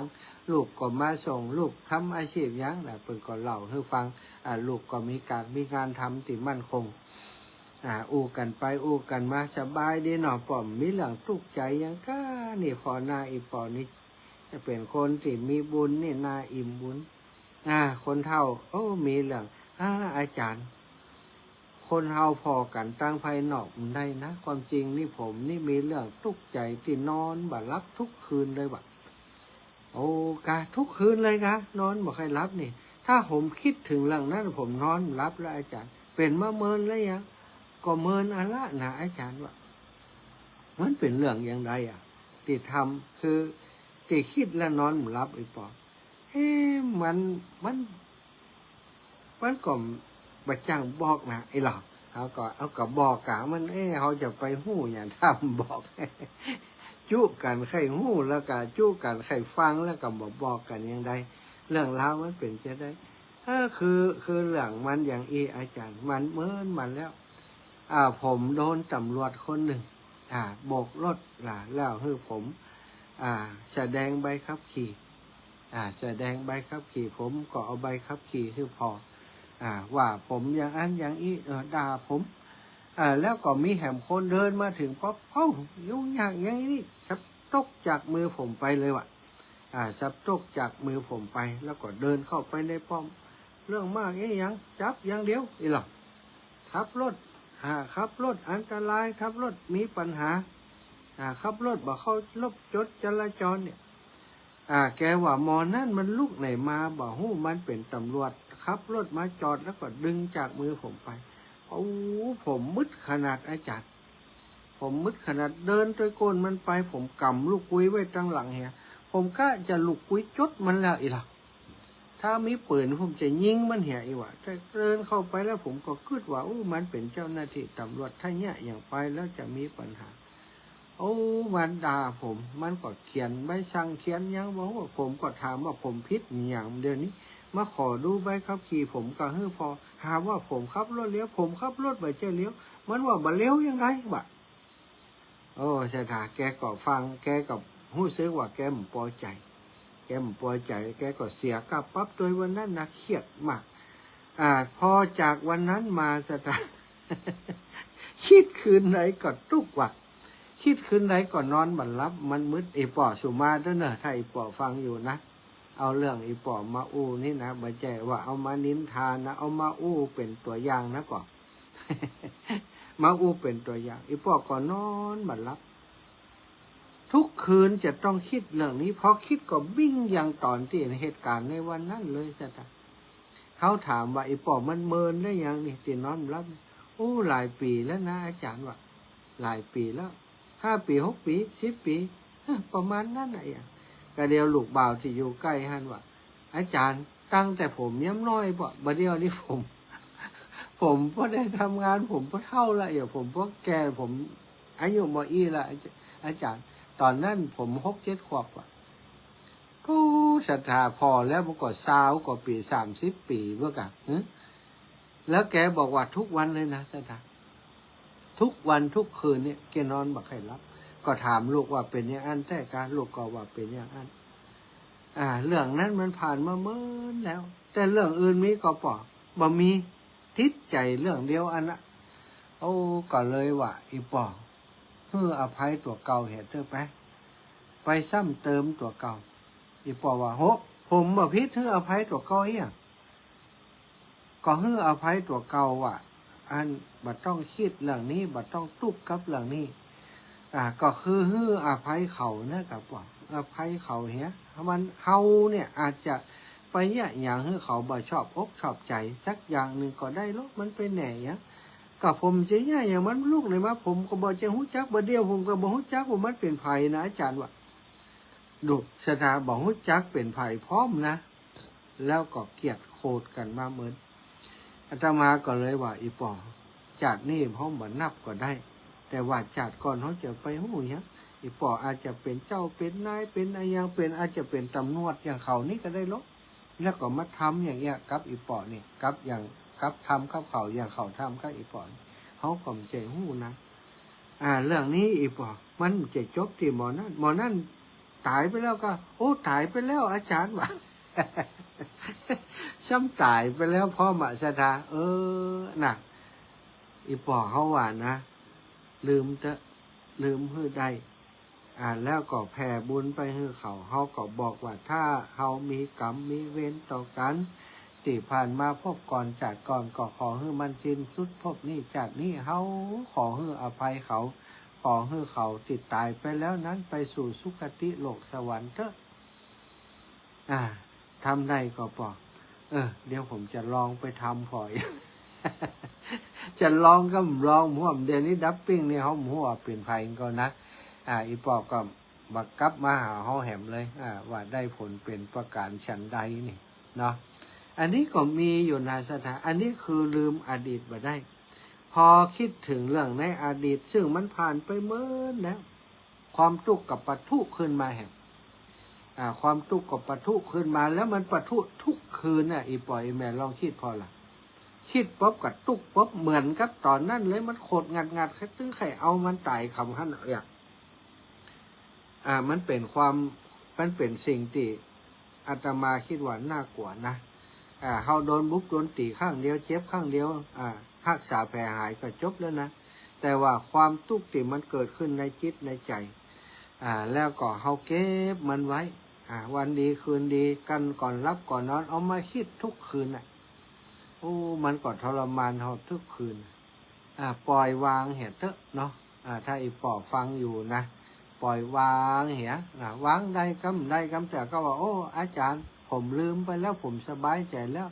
โทรมาเล่าให้ฟังจริงนะมีแหมคนหนึ่งนะสถาเรื่องราวในอดีตอย่างอันนั้นเขาก็อินดูเปิ่นเขาจำจื่อเปิ่นได้ละอยู่ใกล้ๆบ้านน้องเจ้าขุนงานศพเปิ่นเขายังไปอยู่อายุ90 ปลายอดีตเดิมตอนน้อยๆเนี่ยเล่าชีวิตเธอฟังอินดูสถาเหยคนที่เลี้ยงเปิ่นนั่นก็ทรมานเปิ่นหลายเรื่องหลายอย่างนะ บ่ฮื้อเปิ่นไปเรียนหนังสือบ่ฮื้อเปิ่นไปโรงเรียนเปิ่นไข่ไปโรงเรียนบุ๊บตีเปิ่นเอาดินเอาอันกระดานชนวนดินสอที่เปิ่นเรียนหนังสือนะไปโรงเรียนเปิ่นเอาฮื้อมาเอาไปสอนไว้ก้างเฟียงเปิ่นมาหาขีดงัดเขียนเปิ่นไปหันใช้เอามาบุ๊บสถานแล้วก็เขียนแกแล้วก็ห้ามไปโรงเรียนเด็ดขาดแกก็ลักไปอยู่ลึกลักไปทำไมเปิ่นฮื้อไปโรงเรียนเปิ่นจะฮื้อแกไปต่งไปนาช่วยการช่วยงานฮื้อแกเป็นงัวเป็นควายซะจ้ะบ่ต้องเรียนหนังสือแต่แกอยากจะเรียนน่ะอยากจะเรียนอยากจะไปโรงเรียนแล้วก็ไปนะอย่างว่านะพอเป็นอย่างนั้นปุ๊บคนที่เลี้ยงดูแกเนี่ยเนาะจะเป็นลุงเป็นป้าเป็นอะไรอย่างสักอย่างจำแบบมาได้ชัดเจนก็เอาแกไปมัดติดอันนี้ติดป่าจ้ามัดต้นไม้ติดป่าจ้าซะค่ะเอามัดติดต้นไม้แล้วเอามดส้มมาปล่อยวะเอามดส้มมาปล่อยมาโคบแกให้ทุรนทุรายให้จนประมดเสียงเนี่ยแกว่าแล้วก็พอดีว่ามีคนมาปะใส่ซะค่ะถ้ามีคนมาปะใส่ดิมดีถ้าจะตายหิวคำฮั่นน่ะแกกึดแกว่าแกถ้าน่าจะตายคำฮั่นพอดีมีคนมาปะใส่เปิ่นมาแกะสะทายปล่อยแม่ความทรงจำในเรื่องที่ถูกทำร้ายน่ะทุกครั้งที่อาตมาไปแอวหาแม่ย่ามอนจะเรื่องนี้ให้ฟังเรื่องนี้ให้ฟังแล้วแกแกก็น้ำตาไหลทุกครั้งเลยนะแกก็ให้ฟังแล้วก็ว่าเรื่องดีๆมีตั้งมากมายตั้งหลายเรื่องหลายอย่างอีแม่มีลูกก็ดูแลอย่างดีลูกแกคนหนึ่งยอมบัดทำการทำงานบัดมีสามีลูกขายของขายอย่างเลี้ยงดูแม่อยู่กับแม่จนต่อมาแม่ก็เสียชีวิตอยู่กับแกนะสถานแกก็บัลืมเรื่องเก่าเนี่ยเอามาเล่าก็ทุกข์ใจกัดอกถามว่าแม่เรื่องจำเรื่องนี้นี่เขาฟังแม่เล่ามาได้ก็เหมือนเก่าจำได้แม่นขนาดกะมันอยู่ติดตาเนี่ยอาจารย์มันติดตาแม่เนี่ยมันลืมมาได้มันเจ็บปวดมันบอกบ่ถูกอาจารย์เขาก็เลยว่าอย่ามอนมันเป็นกรรมที่เฮาเนี่ยเขาบอกว่าเฮาเนี่ยจัดก่อนจัดใดมันต้องไปทำเปิ่นอย่างเงี้ยอย่ามอนแม่มเจ๊เนี่ยอย่างไผ่หรอเขามาใช่เขาจะว่าจัดนี่หรอจัดก้อนมาเนี่ยแม่ลองขึ้นพอจินตนาการพอถ้าเขาเนี่ยเขายังนี่เจ็บใจก็คนที่โดนเนี่ยนี่เจ็บใจก็จะแค้นก็จะแจ้งก็จะเนี่ยอย่างบอกจะแก้แค้นก็ถ้าสมมุติอย่างเงี้ยแม่อยากแก้แค้นก็แม่ก็ขึ้นนะแม่อยากจะแก้แค้นเขาเกิดมาจัดได้ถ้ามันได้ป้าได้พบกันแม่ขอเนี่ยมันอย่างอันอาตมาก็เลยว่าเนี่ยแม่เขาความแค้นความอย่างเวรเป็นว่าระงับโดยการบัดจองเวรจะระงับไปได้โดยการตีให้อภัยซึ่งกันและกันถ้าวันนี้แม่ยังบ่ให้อภัยตัวเก่ายังบ่ลืมเรื่องมูนี้แม่ก็จะทุกข์อย่างเงี้ยคิดถึงอดีตก็ทุกข์คิดถึงอดีตก็เจ็บปวดแล้วมันอย่างใดก็แม่ลืมได้เขาก็ว่าก็หู้จะวายอย่างใดเนาะลืมได้ก็เป็นกรรมของเขาแต่ถ้าแม่ลืมได้แม่ปล่อยวางได้แม่ก็จะมีความสุขแต่ถ้าลืมมันได้มันก็จะทุกข์อย่างเงี้ยอันนี้คือการยิบเอาอดีตสถานมาทำร้ายตัวเก่าของเขาเอาความทุกข์มาทับถมตัวเก่าเอาเรื่องเล่าในอดีตเนี่ยมาคิดทีไรก็ทุกทีก็เจ็บปวดทุกทีฉะนั้นเปิ่นบอกว่าเรื่องของอดีตให้มันจบที่อดีตท่านเห็นยอมรับด้วยความสงบเจ็บปวดจะใดก็จังก็ยอมรับกับมันบ่ต้องไปคิดถึงมันแหมละนะถ้าคิดถึงมันก็ทุกข์แหมเพราะเฮาเนี่ยอย่างใดบ่ให้มันทุกข์ก็คือบ่คิดถึงมันมีเรื่องต่างๆมากมายที่จะต้องทำในวันนี้ที่จะต้องคิดในวันนี้ก็คิดเรื่องนั้นทำเรื่องนั้นอย่าไปเอาเรื่องอดีตมาคิดนี่ถ้าบ่คิดก็บ่ทุกข์ถ้าคิดเมื่อไรมันก็ทุกข์เมื่อนั้นถ้าเฮาต้องการความทุกข์ก็คิดไปแหละเนาะมันก็ทุกข์คิดไปก็ทุกข์เมื่อนั้นนะสถานอันนี้คือข้อที่หนึ่งนะข้อที่สองนี่อันนี้สำคัญนะสถานเฮามีหูเอาไว้เพื่อจะฟังสิ่งดีๆ เฮามีปากเอาไว้เพื่อจะพูดสิ่งดีๆเฮาอยากจะได้ยินแต่สิ่งดีๆแต่ว่าบางคนมีเพื่อจะฟังเรื่องที่คนนั่นคนนี้ว่าเฮาคนนั่นคนนี้คิดอย่างไรกับเฮาชอบจะไปหู้เกี่ยวกับเรื่องหมู่นี้ซะทางเปิ้นบอกว่าถ้าเฮาจะมีความทุกข์กับชีวิตในปัจจุบันไผจะคิดจะใดกับเฮาก็จางมันเนี่ยมันคิดก็เป็นเรื่องของมันก็ทุกคนเดียวมันเนี่ยซะทางเฮาบ่ได้คิดโดยมันเฮาก็บ่ต้องไปทุกข์โดยมันไผคิดอย่างใดก็ความคิดนั่นก็เกิดกับเขาบ่เกี่ยวกับเฮาเป็นเรื่องของเขาบ่ใช่เรื่องของเฮามันคิดบ่ดีกับเฮาความบ่ดีจิตลิษยาถ้าคิดบ่ดีกับคนอื่นมันก็เป็นสิ่งที่จะเป็นบาปกรรมติดตัวติดใจของเขาซะทางเฮาบ่คิดกับเขาบ่สนใจกับเขาบ่คิดด้วยบ่ฟังด้วยบ่สนใจบ่ใส่ใจที่จะรับพูดด้วยมันจะใครคิดอย่างใดก็คิดไปมันใครว่าอย่างใดก็ว่าไปคนเฮาบ่ได้ดีเพราะความคิดของคนอื่นบ่ได้ดีเพราะคำด่าของคนอื่นหรือว่าคนนี้ว่าเฮาบ่ดีบ่ได้หมายความว่าเฮาบ่ดีเพราะกรรมอู่ของเขาลุกซะทางเฮาบ่ดีก็อยู่ที่ตัวเฮาถ้าทำบ่ดีมันก็บ่ดีถ้าเฮาทำดีมันจะว่าบ่ดีมันก็เป็นความดีของเฮาอยู่ดีนะเขาจะว่าอย่างใดจะคิดอย่างใดกับเฮาเป็นเรื่องของเขาไม่ใช่เรื่องของเฮาเรื่องของเฮาคืออยู่ให้มีความสุขบ่คิดถึงเรื่องว่าคนนี้จะคิดอย่างใดกับเฮานะอันนี้2ข้อไปแล้ว1ยอมรับอดีตอย่างสงบปล่อยมันจบที่อดีตข้อที่2ใครจะคิดจะใดกับเฮาเป็นเรื่องของเขาเฮาบ่สนใจไม่ใช่เรื่องของเฮาเนาะถึงมันจะคิดเรื่องของเขาก็จางแต่มันเรื่องของเขาคิดปุ่นเขามันจะคิดเนาะข้อที่3เวลารักษาได้ทุกอย่างอันนี้สำคัญบางทีอย่างที่อาตมาว่าตะคืนนะโอ้เจ็บปวดเรื่องนี้เขาอยู่บ่ได้ทรมานเหลือเกินเขาบ่อยากจากกันทำไมจะต้องพลัดพรากจากกันอย่างทรมานให้สถานลูกตายก็ดีสามีตายก็ดีภรรยาตายก็ดีบางคนนี่เป็นโรคซึมเศร้าไปเลยอยากจะตายตัวกันไป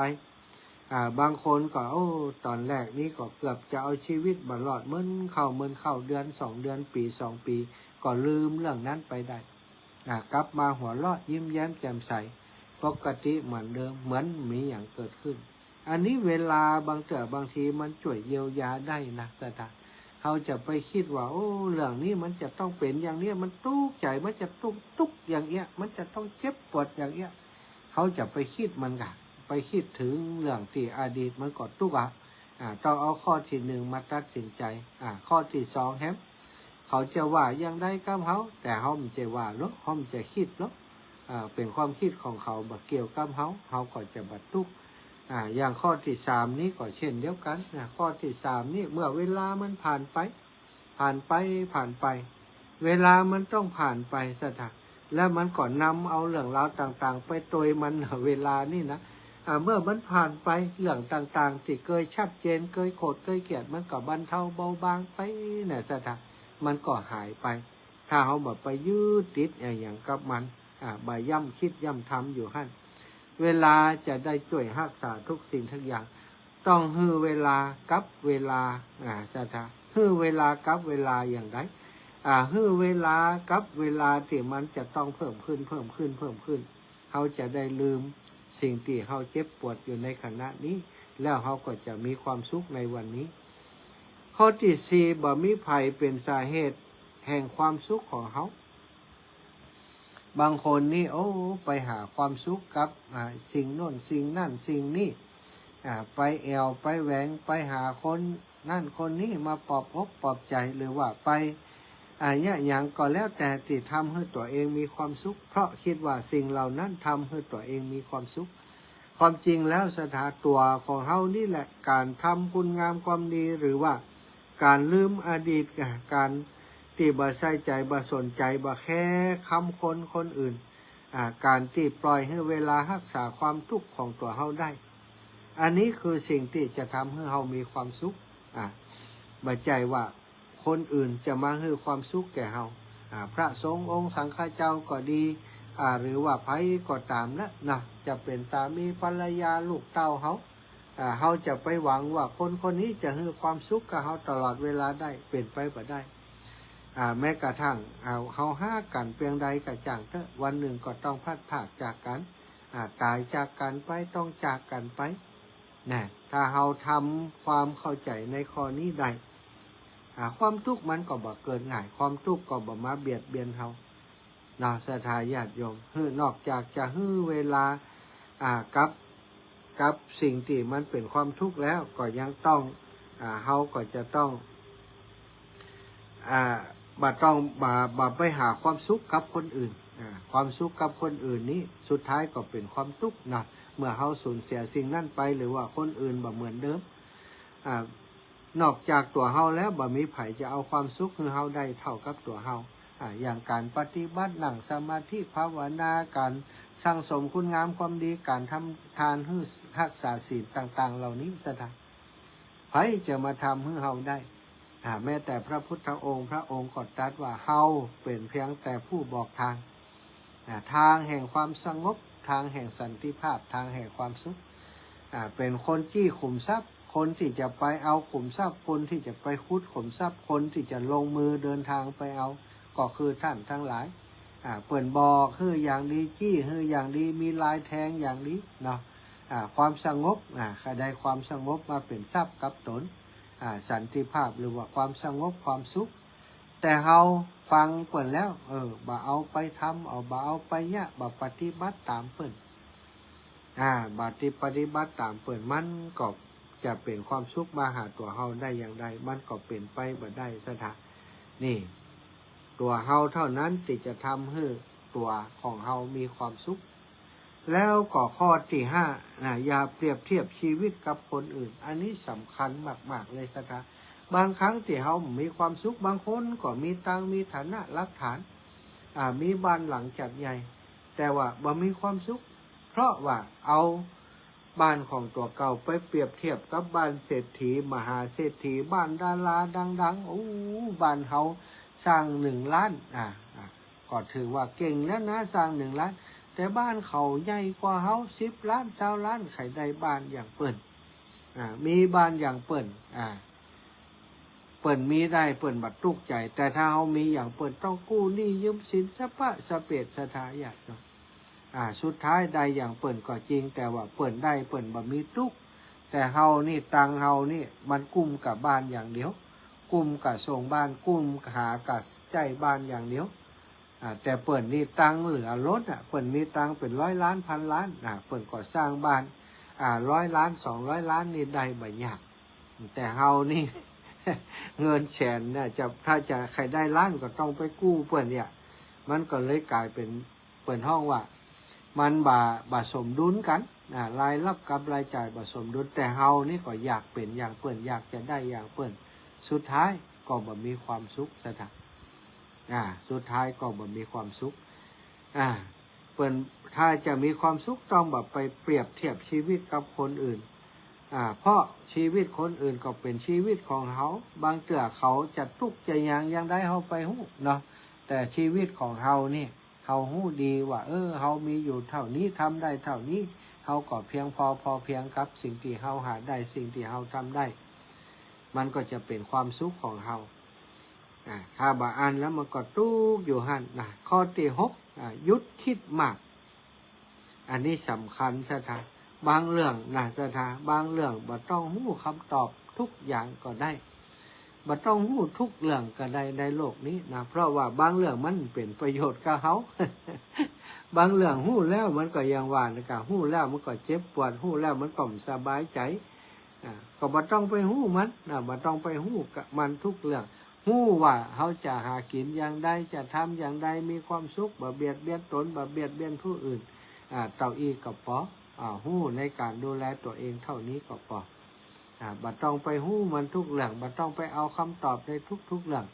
คำตอบบางเรื่องมันก็มีประโยชน์อย่างกับเฮาเนาะความฮู้หลายๆเรื่องเฮาไม่ได้เอามาใช้ประโยชน์เลยเรียนหนังสือก่อนนี่ต้องฮู้วิชาโน้นวิชานี้กลมหลนอย่างบ่เดียวมันได้ใช้หรอกแต่ว่าก็ ก็ต้องหู้อีหลักตอนเฮียนนะคนบังคับเหนือสถาในชีวิตจริงเนี่ยเขาก็บ่ต้องคิดมากในเรื่องต่างๆสิ่งที่ควรหู้ก็หู้เต่าที่พอควรบ่จำเป็นจะต้องไปหาความตอบให้ชัดเจนในทุกๆเรื่องบางเรื่องมันเกี่ยวกับเขาก็ไปคิดมันถ้าคิดมันก็เหมือนกับว่าเป็นคนคิดมากคิดนักก็เรื่องนักคิดมากก็เรื่องมากซะทบางเรื่องคนอื่นมันเกี่ยวกับตัวสักหน่อยไปช่วยเพิ่นคิด ไปช่วยเพิ่นแก้ปัญหาน่ะซะทเอาไปเอามาก็ไปตุกแตนเพิ่นไปหาเนาะก็มีนักนะสถาจะบอกเรื่องนี้ข้อที่7จงยิ้มปัญหาในโลกนี้บ่ใช่ปัญหาของเฮาคนเดียวสักหน่อยจงยิ้มให้กับโลกยิ้มให้กับชีวิตติดตื่นขึ้นทุกวันถ้าบ่อ่านแล้วความทุกข์มันก็จะมาหาเฮาทุกวันนะสถาเพิ่นบอกว่าชีวิตที่ยังอยู่นั้นถือว่าเฮามีชัยชนะแล้วมีชีวิตทุกวันเนี่ยมันต้องไปเอาชนะไผหรอกถ้ามีชีวิตตื่นขึ้นมาทุกวันยังได้หายใจอยู่ยังได้ฟังเปิ้นว่ายังดังสาบอยู่เนาะดังสาบอยู่คือได้กินอย่างก็หู้รสหู้ชาติสาบได้อยู่ กินล้ำดังสาบอยู่นี่ก็ถือว่าเป็นเรื่องที่ดีละได้ชัยชนะแล้วประสบความสำเร็จแล้วก็หาเงินได้ก็แค่มันเป็นเรื่องที่ต้องมาใช้จ่ายดูแลตัวเองอย่าไปคิดว่าจะต้องได้นักกว่านี้ได้นักกว่านี้ได้นักกว่านี้นะสดาเอาหมอกพอดีบ่ต้องทุกเปิ่นทุกตัวแฮมยังก็คือยศศักดิ์ตำแหน่งเป็นเรื่องที่เกิดขึ้นชั่วคราวมาได้อยู่ถาวรอย่าไปติดยศติดศักดิ์บางคนนี่เคยเป็นผอเคยเป็นคนใหญ่คนโตพอเกษียณไปแล้วจะให้เปิ่นห้องผออยู่อย่างนั้นถ้าไผ่ห้องพิษหูกำ มีคำว่าผอห้องอาจารย์บ่ได้ก็ห้องยังบ่ได้ก็เกียรติเปิ่นก็มีนะอันนี้เปิ่นว่าหลงกับยศกับตำแหน่งกับหัวโขนจะไปหลงมันยศถาบรรดาศักดิ์ตำแหน่งต่างๆเป็นเรื่องชั่วคราวไม่ใช่เรื่องถาวรสถานแล้วก็สุขภาพที่แข็งแรงนั้นคือความสุขแท้จริงของการดำรงชีวิตอันนี้สำคัญมากสถานคนเฮาบางคนบางครั้งบางทีเนี่ยไปแสวงหาความสุขใครได้ความสุขอย่างโน้นอย่างนี้ความสุขบางอย่างแหลกมาโดยสุขภาพที่เสียไปพอสุขภาพที่เสียไปมีโรคภัยไข้เจ็บเกิดขึ้นถึงจะมาดูแลตัวเองดูแลสุขภาพที่ดีนั่นแหละเป็นพรอันประเสริฐเป็นสิ่งที่ประเสริฐที่สุดในชีวิตของคนทั้งหลายอโลคยาปรมาลาภาความบ่มีโรคเป็นลาภอันประเสริฐสถาเอาละสถาวันนี้อุจากันมาเป็นเวลา40กว่านาทีนะ ปั่นเวลาให้สถาโทรลูกกันโทรสักหน่อย19:46 นาที 08084417308088444173เนอะฝากศรัทธาญาติโยมกระเดียวท่านอาจารย์พระมหานพดลสุวรรณเมธี20 นาฬิกาถึง22 นาฬิกาท่านอาจารย์จะออกอากาศเนอะท่านอาจารย์พระมหานพดลสุวรรณเมธีต่อจากนี้ถวายความเคารพครับหลวงตาฟังอาจารย์แล้วชื่นใจกระทั่งผมด้วยสาธุผมน้ำตาจริงนะอาจารย์กับเด็กจนโตจ้าหลวงตามีแม่ก็ไม่ได้เลี้ยงแม่อยู่กับน้องสาวคนเล็กเขาตาก็มีลูกผู้หญิง3 คนตาจากทางบ้านภาคกลางเขาเล็กตาพ่อแม่จ้าพ่อกระปูตายเลยไม่ได้เลี้ยงบ้านไม่เคยให้ตังค์แม่เลยเกิดมาอยู่ที่ผมเผลอรักของแม่นะแม่ใส่ไว้ในโกรธสมัยก่อนก็มีโกรธโกรธกระดูกนะไปล้วงมามีตังค์5 ตังค์ 10ไม่มีเหรียญตาแบบนี้หรอกรักแกหมดเรื่องเลยอาจารย์แต่พอเรียนมาก็ไม่เคยส่งให้แกแม่สักบาททำตอนนี้ทำได้ไหมแม่ยังอยู่ไหมไปนานแล้วฮะประมาณสัก10 ปีแล้วมั้งทำบุญให้ด้านลูกได้บวชเป็นพระแม่ก็สบายแล้วหลวงตายิ่งกว่าไม่มีอะไรเด็กก็มีแค่นี้ชีวิตเนาะผมไปอาจารย์จ้าอาจารย์พูดดีนะขอบคุณหลวงตาครับ สุดยอดมากเลยแหละ ครับผมขอบคุณมากครับ ครับผมแม่เพนนะลำพูนโทรมาใหม่ตะกี้ฮับไม่ทัน อันนี้จากตังใดบ้านไร่ศิลาทองแม่สมบูรณ์เจริญพรแม่สมบูรณ์ เอาไอ้ฝาตัวลูกก็เปลี่ยนควงอยู่อันนี้ก็ทำห่อนเนาะทำกันได้แม่ก็นึกหมดยังลูกมาแปลงบดแปลงหุ่มก็น้อยอีกแปลงหุ่มตัวอย่าคิดมากคิดมากคิดหนักมีความสุขอย่าคิดมากอย่าคิดเผื่อคนอื่นนะเดี๋ยวมันจะตุกโดยคนอื่นเนาะขอบคุณนะแม่เนอะจ้าไว้สายตัวลูกเจริญพรแม่เพ็ญเจ้าไว้สายเจ้าวันนี้ไปตังใดมาตังใดนี่ไว้คู่บ้านนะจ๊ะเดี๋ยวไปเนาะแต่ไฟด้วยเนาะเอาไว้สายเจ้าแต่ไฟสว่างจ่าใส่ธรรมะสว่างจ่าได้แสงไฟสว่างจ่าได้แสงธรรมเจ้าก็เห็นยังสู้แต่นะขนาดข้างเดียวนะค่ะนะน่ะเนี่ยคนสู้แต่น่ะชีวิตของเขาต้องสู้คนเดียวเขานะแม่เนาะจังหวะคืดอะไรเนาะเจ้าแม่อันนั้นเพลงเจ้าไว้ไฟห้องเพลงเจ้าไว้ไฟจังร้องเพลงอย่างกูจ้ะห้องเพลงแล้วโมดะเคยขึ้นเวทีมานับแต่โอ้กะเขาถ่ายรู้นี่ขอบคุณนะแม่เนอะจ้าแม่เพนคนสู้ชีวิตอันนี้ก็เพนเหมือนกันเดี๋ยวจะร้องเพลงน้องเพนกันเจริญพรเจ้าอาจารย์เจ้าแม่ยังไม่ภาคไปไหนจ้ะภาคป่าจ้าบันนาผาไมอำเภอเมืองจังหวัดน่านจะมุ่งตรงไปสู่อำเภอเวียงสายแม่เจ้าจ้าพอดีไอ้ป้าถอมกำลังเข้าบ้านกำลังเข้าบ้านนี่ป้าขำมืดแล้วรู้อ่ะกำลังเข้าบ้านเท่ากับมันท่อนมันเลยมันกับพักหมดหน่อยโอเคดูแลตัวเองอยู่ดีมีสุขเนอะแม่เนอะเจ้าขอบคุณหลายๆโทรมาเจ้าอยู่ดีมีสุขอยู่ดีมีสุขจ้ะจะเลินพรนี่ตั้งใดจะเลยอู้เลยแม่เจ้าวันเจ้าวันที่เขาถ่ายดีนอที่อู้มาบรรยายมานี่นะเขาถ่ายดีกะเขาถ่ายดีกะแม่ถึงสอบจะแท้แล้วก็ตรงกับชีวิตเหมือนกันเนาะตรงกับชีวิตพอดีหลังเจ้าตรงกับชีวิตแม่ก็ผ่านมาจะฟังเหมือนกันแล้วเนาะอดีตต้องลืมคือใดเนาะแม่เนาะถ้าบ่ลืมอดีตเก็บมักกอมไว้หันกับทุกทีทิ้งนะเนาะต้องใจความอดทนเนาะเจ้าอดทนแล้วโปร่งวางไปไม่ต้องไปคิดอย่างมันนักละเจ้าอีแม่คิดหน้าเขาก็จะเป็นอย่างนั้นโรคโศกซึมเศร้าทุกข์อยู่กับหน้าความคิดนี่มันกวนเขาหนาเนาะเจ้าคิดฆ่าตัวตายจ้าอย่างแม่ถ้าผู้ชีวิตแม่นี่นะน้ำตาตกเหมือนกันเนาะบ่หัวฟังเนาะฟังก็ทุกข์ด้วยลืมเนาะปัจจุบันจะโอเคสาธุนะจ้าไว้สาเจ้าจ้าบุญรักษาจ้าเจริญพรอยู่จังไดวันนี้อยู่ปัจจ้าบ้านผาไมเมืองน่านใกล้จะถึงงานวัดหนองบัวแล้วกันเลยถึงแล้วพามมาแล้วจะไปเวียงสาแล้วจะไปเวียงสาแล้วที่วันนอนเดินทันเขาโอ้โหทันมานอนอย่างมันนอนได้มานอนเอวลูกขอบคุณนะครับสายอื่นก่อนเจ้าจะมีพายุแม่สุวรรณาแม่วรรณาสุริยะรังสี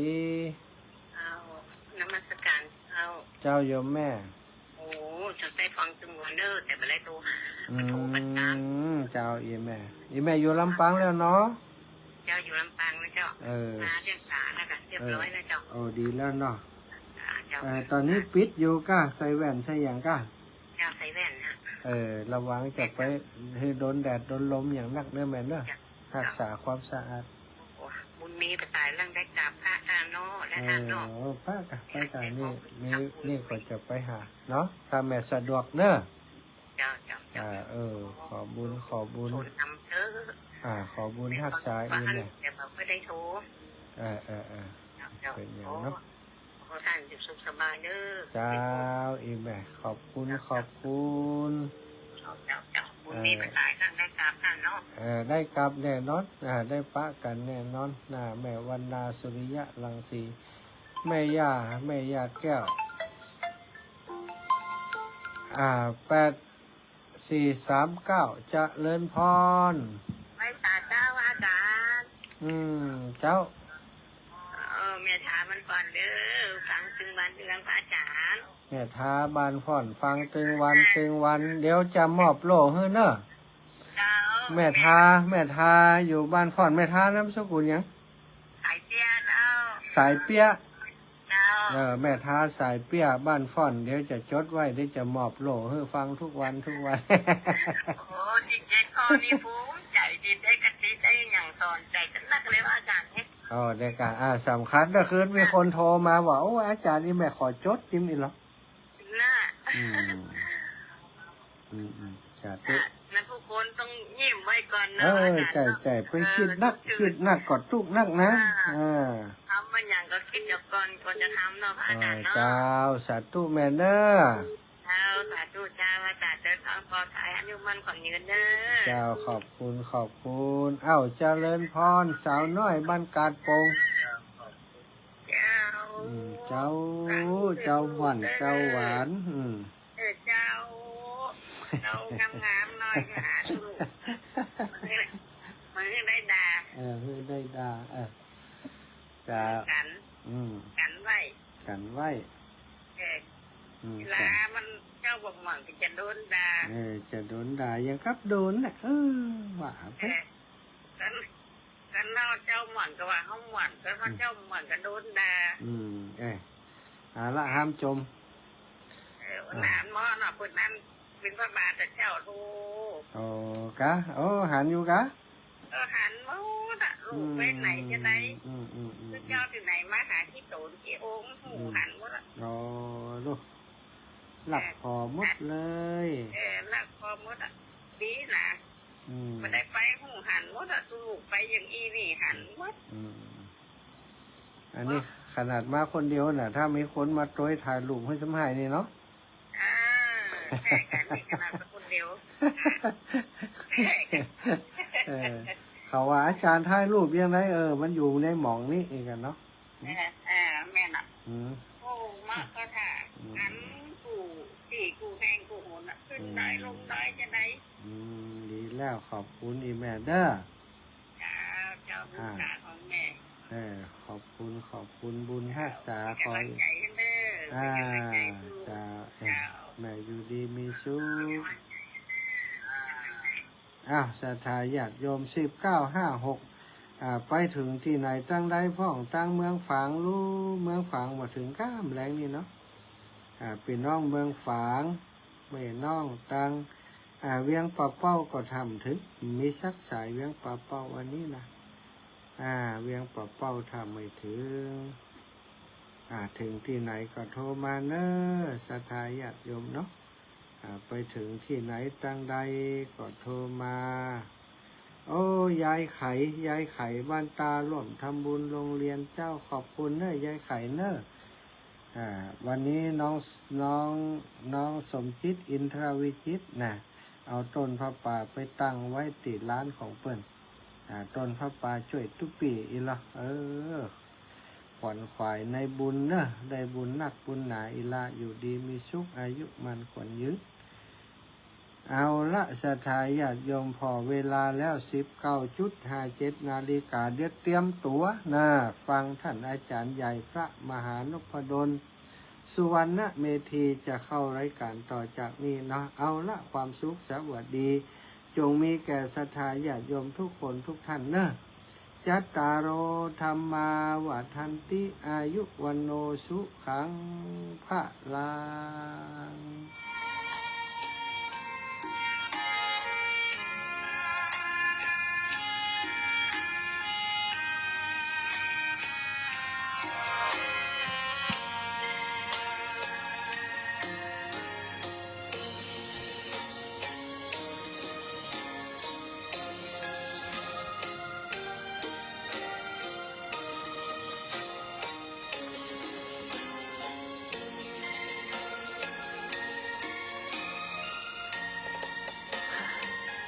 ดอกบัวดอกหนึ่ง